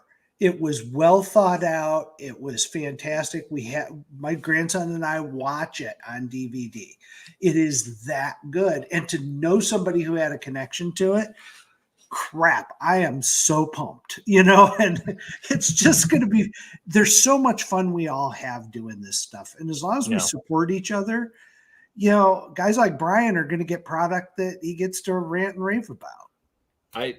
Well, Blaine is probably still disappointed with me. He did a little contest to give away a 3D printed Asher rig, and I still haven't painted it. So, but I have it, and it's super exciting to just see how this stuff is coming out. And also, just because since it did come up, I had no idea who Paul was. So when this all got announced, I went over to his Twitter feed, and yeah, that the first thing is that Batman Beyond picture, and oh my gosh, that was great, and just that brought back some memories. So it really did, you know, and this is what is so much fun, is to meet a guy like Paul who's done so much stuff. I mean, you were up for a freaking Academy Award. Yeah, you know, like I'm blown away.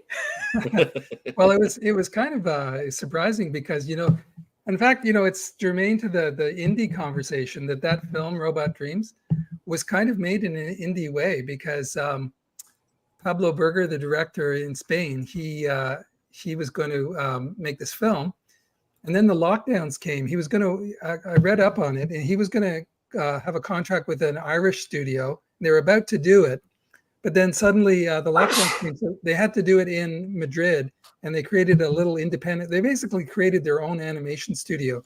So I was involved in the early stages for about a year. They had 3 people. There was Pablo Berger, there was a storyboard artist called Macarena Gil, and the art director, Jose Luis Agreda. And they were working on the animatic and developing the whole story, like turning it from the graphic novel by Sarah Varon into the animatic, which would be like a rough storyboard cut with timing of the movie. And then meanwhile, parallel to that, I was working on the backgrounds, because what they wanted was, in the graphic novel of that movie, the original version, it didn't really have a defined setting, but Pablo Berger, the director, he had lived in New York City in the 1980s. So he had a very good idea, which was to set everything in the story, but make it 1980s New York City. So that was my brief. My task was to be brought in as a North American who would know the kind of visual vernacular of all the like things to make it look proper. And I said, you know, even though I'm in Canada, it's not that different. Like, I know what would look right in New York City. So yeah, I worked for about a year on that. It was a sort of a small ragtag independent team of people. And then eventually they hired on a full production staff. I had set the backgrounds. They had set the animatic and storyboard and storytelling. So it was really cool. It was those are you're showing different illustrations from my earlier days doing. That was actually for Pearson Educational Christian things that they did. It was about Jonah and the whale. Jonah, yeah, that's great. And you know, as I did like tons of freelance illustration. This is actually not from maybe 10 or 15 years ago. I don't really do too much of that now. I've moved more into doing comics and animation, but yeah, I've done a whole ton of different things. The Batman Beyond stuff was great. I mean, it kind of makes you feel a little old, but I've had people come up to me and say, that was part of my childhood. Well, you know, the funny thing is there's something to be said for just those kind of seminal pieces of kind of culture from our childhood. And even though it's like, you know, as artists, what you do is you do a painting and you're done, and you finish a piece of work and then you move on, right? And then you look back at it and you're like, oh, you know, because you're looking at it with current eyes versus, and so as a creator, you're always like, you know, kind of dismissive of some of your older stuff, but that older stuff a lot of times had the biggest impact on you know, some of your fans. So it's, you know, I think it's a humbling experience maybe as an artist to have people kind of come back to you, you know, many years later. Like, I greatly appreciated it. I mean, it's really like I put everything I had into doing that stuff and really making it the best I could. And you know, yeah, I worked on that. I did a lot of the pencil pages. There's a whole team of us, but I did a lot of pencil pages for that. And the Forgotten Man, by the way, The Forgotten Man is a great book. It's a great history of the Depression. It kind of illustrates, the whole. It was just hearing about all the people going into the Soviet Union, and I was like, I didn't realize that they spent that much time in the Soviet Union. So, during Stalin's time, yeah. I didn't know any of that stuff either. Amity Schlaze is a real researcher, so she's dug into when she wrote those books and subsequent ones. She's just prolific reader, like reading all the original source material, the New Deal authors. Like there's a guy, Stuart Chase, who wrote the book called The New Deal. There's all this stuff I wasn't aware of. There's tons to it. Yeah, it's like its own maze of material. So, I mean, I've been fortunate just to keep going. I mean, it's kind of like what Blaine was talking about, like feeling like an 8-year-old. I just feel blessed to have been doing this stuff this long, because I'm the guy. I have vivid memories of starting out in Montreal as a little kid. My parents gave me a little table. My dad worked for the government, so he found this little desk. My mother still has it in her house in Ottawa, and they put it in a corner of our apartment in Montreal, Canada. So I'm sitting there, and I had my little private world of drawing comic books. And I remember being really serious. I'd go there after school. I had a little drawer of the comics in progress. I'd pull them out, a little lamp, and little kids can be much more serious. Any of us who are parents know that can be much more serious inside than adults will realize. Like I remember vividly, for me, that was my job. I was about 8 or 10 years old. I was reading all those fantastic DC comics like Neil Adams' Dead Man and Showcase comics, things like The Secret Six. Oh, there's just tons of them. The Legion of Superheroes. And I was just trying to emulate all that stuff. And so it is kind of odd to think, it's like all these years later, it's somehow worked out to keep doing this stuff. So to kind of round this out, on my channel now, I've been doing videos on Rocket Fiction on YouTube. I've been doing tutorial videos and talking about various technical technique stuffs, just in the hope to kind of give back, encourage younger artists. There's already a whirlwind of information out there online, which is all good, but I'm throwing my 2 cents into the ring, so to speak. What's your YouTube channel so people can find that? It's Rocket Fiction. If you go on YouTube and search Rocket Fiction, you'll find it. And this is your website, so definitely go check. You got a store there, so you can buy art from Paul if you'd like. Paul, you got anything else coming out here in the near future that people could look out for? Yeah, I mean, I'm working on my own projects that I'm developing, so I don't have anything I can announce there yet. But the main thing I'm doing now is doing commissions. So I don't have that set up formally through my site, but you can easily DM me through X or on Instagram. And so I'm working on doing commissions, and I've already done. It's been really good. The Batman Beyond was one of them. And there's more I'm doing. Like I'm doing drawings and selling them, but I also will do custom ones if people want a certain, subject or characters. And I guess the last thing I'd mention is I'm going to the Garden State Comics Fest, which is coming up in a couple of weeks in New Jersey. I'm not an official guest because I missed the cutoff point to get an artist alley, but I've been saying to people on X that if they want to commission me and they do happen to be going there, you can save on shipping costs because I could meet you there and we could make the exchange. So there you go. But look for me on X. It's easiest. You should plan all your hand-to-hand exchanges like that in a dark alley behind the convention center. Yeah, with the trench coat.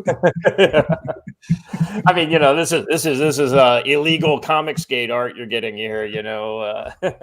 From a notorious friend of EVS. Well, apparently that convention is friendly to Comicsgate, which is why a lot of the people are going there. Yeah, it's one of the rare ones where they're not like got all the. Yeah, I think Garden State's run by a guy actually who knows EVS fairly well. So I think there are a few out there that are still friendly to Comicsgate. So that's good. Yeah, good. What I want to share, of course, Blaine, your kind of current thing is Blue Dawn and Land&SEA. We're here talking about Land&SEA today. So if somebody is in the chat and they haven't kind of jumped in on Land&SEA, this is your entry point. This is book 1, Splashdown. I have it in multiple versions. I recommend personally. I really like the audiobooks that they've been doing, for both series. And for me, it's so easy to kind of do audiobooks when you're on the go and whatnot. So, is there anything else you want to promo today, Blaine? I mean, we've been talking Land&SEA all day. Blue Dawn is very I'd say timely. follow me on Twitter and follow me on Facebook. If you want to be a part of what we're doing, there's fan groups for both Blue Dawn and Land&SEA up in Facebook. Join those. You're going to see some really cool stuff. And 10 years coming, so follow me on Twitter. You're going to get a good feel for when tenure drops, because that's going to be a big thing. And we've got Base BattleTech in the chat, and so he's connected to the Discord, the Land&SEA Discord, and he was nice enough to get me in there. So if you're interested in Land&SEA, definitely check out the Discord. Oh yeah, there. Yeah, a lot of good back and forth and discussions going on. I haven't taken part too much because I'm terrible at Discord. But I definitely I figured out how to turn the notifications on so I can start at least seeing when people are in there. But so I'm not a boomer per se. I just don't care about. Hey, Discord. I'm a boomer, and it's not a big deal. It's just people don't have time for a lot of this stuff. I know that's exactly my problem. Is that it's hard for me to. It's like I can only handle X, right? X is like the only one. I do have Instagram as well, but I don't hardly ever do anything with Instagram. Yeah, for me, Instagram seems like a tough one to get. Since I'm not an artist, it's a tough one to get traction on. So, I mean, what does a writer do for Instagram? Just a page of written text as a story. I mean, Yeah. Anyway, so and Brian, of course, we've got your. Let me pull this up. There we go. And we've got your YouTube channel here, Gaming with ADHD. Good morning, and welcome to Gaming with ADHD Short. You've got your little painting video there. You're on mute, Brian. I need to change that. That has been up there forever. Well, you got 6,000 views on it. It's better than well, you put that up as your little your little intro video, and so it just plays every single time. Anyway, right, it's right. Funny.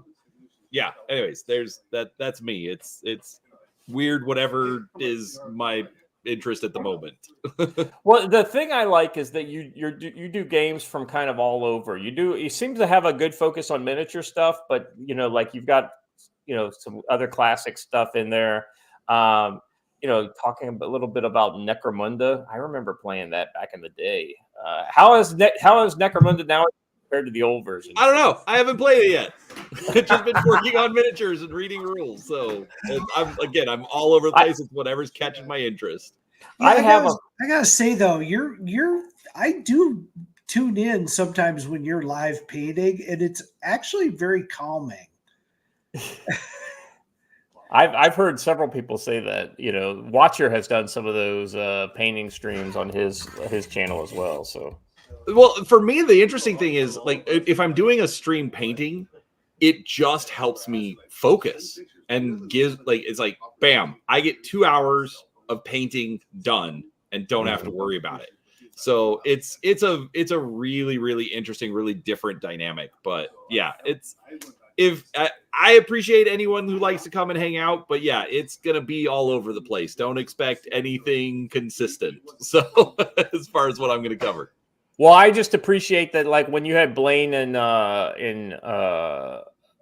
Blaine and Brent on, you actually read all the, because like they were talking about Land&SEA, and I was like in the comments chatting like as fast as I could type, because maybe I had to add some information or whatever, and it was sure. You were good enough to include me from the chat into the Discord, so I appreciated that. You're very welcome. All right, gentlemen, I said 2 hours. We're a little over that. I apologize. Please go to each of these guys' websites.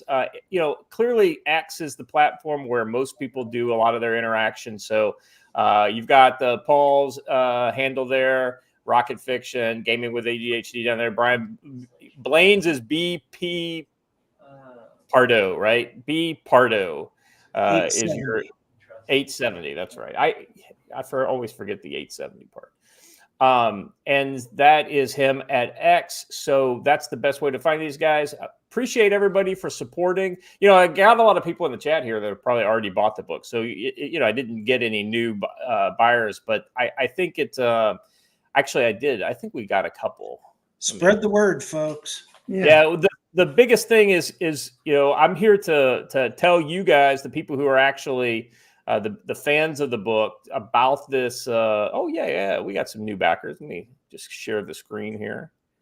Extra couple $100 just since we did the stream. So yep. So we got we're now at 259 backers, so 2 more backers, and you're right. We got about an additional $200. So that's great.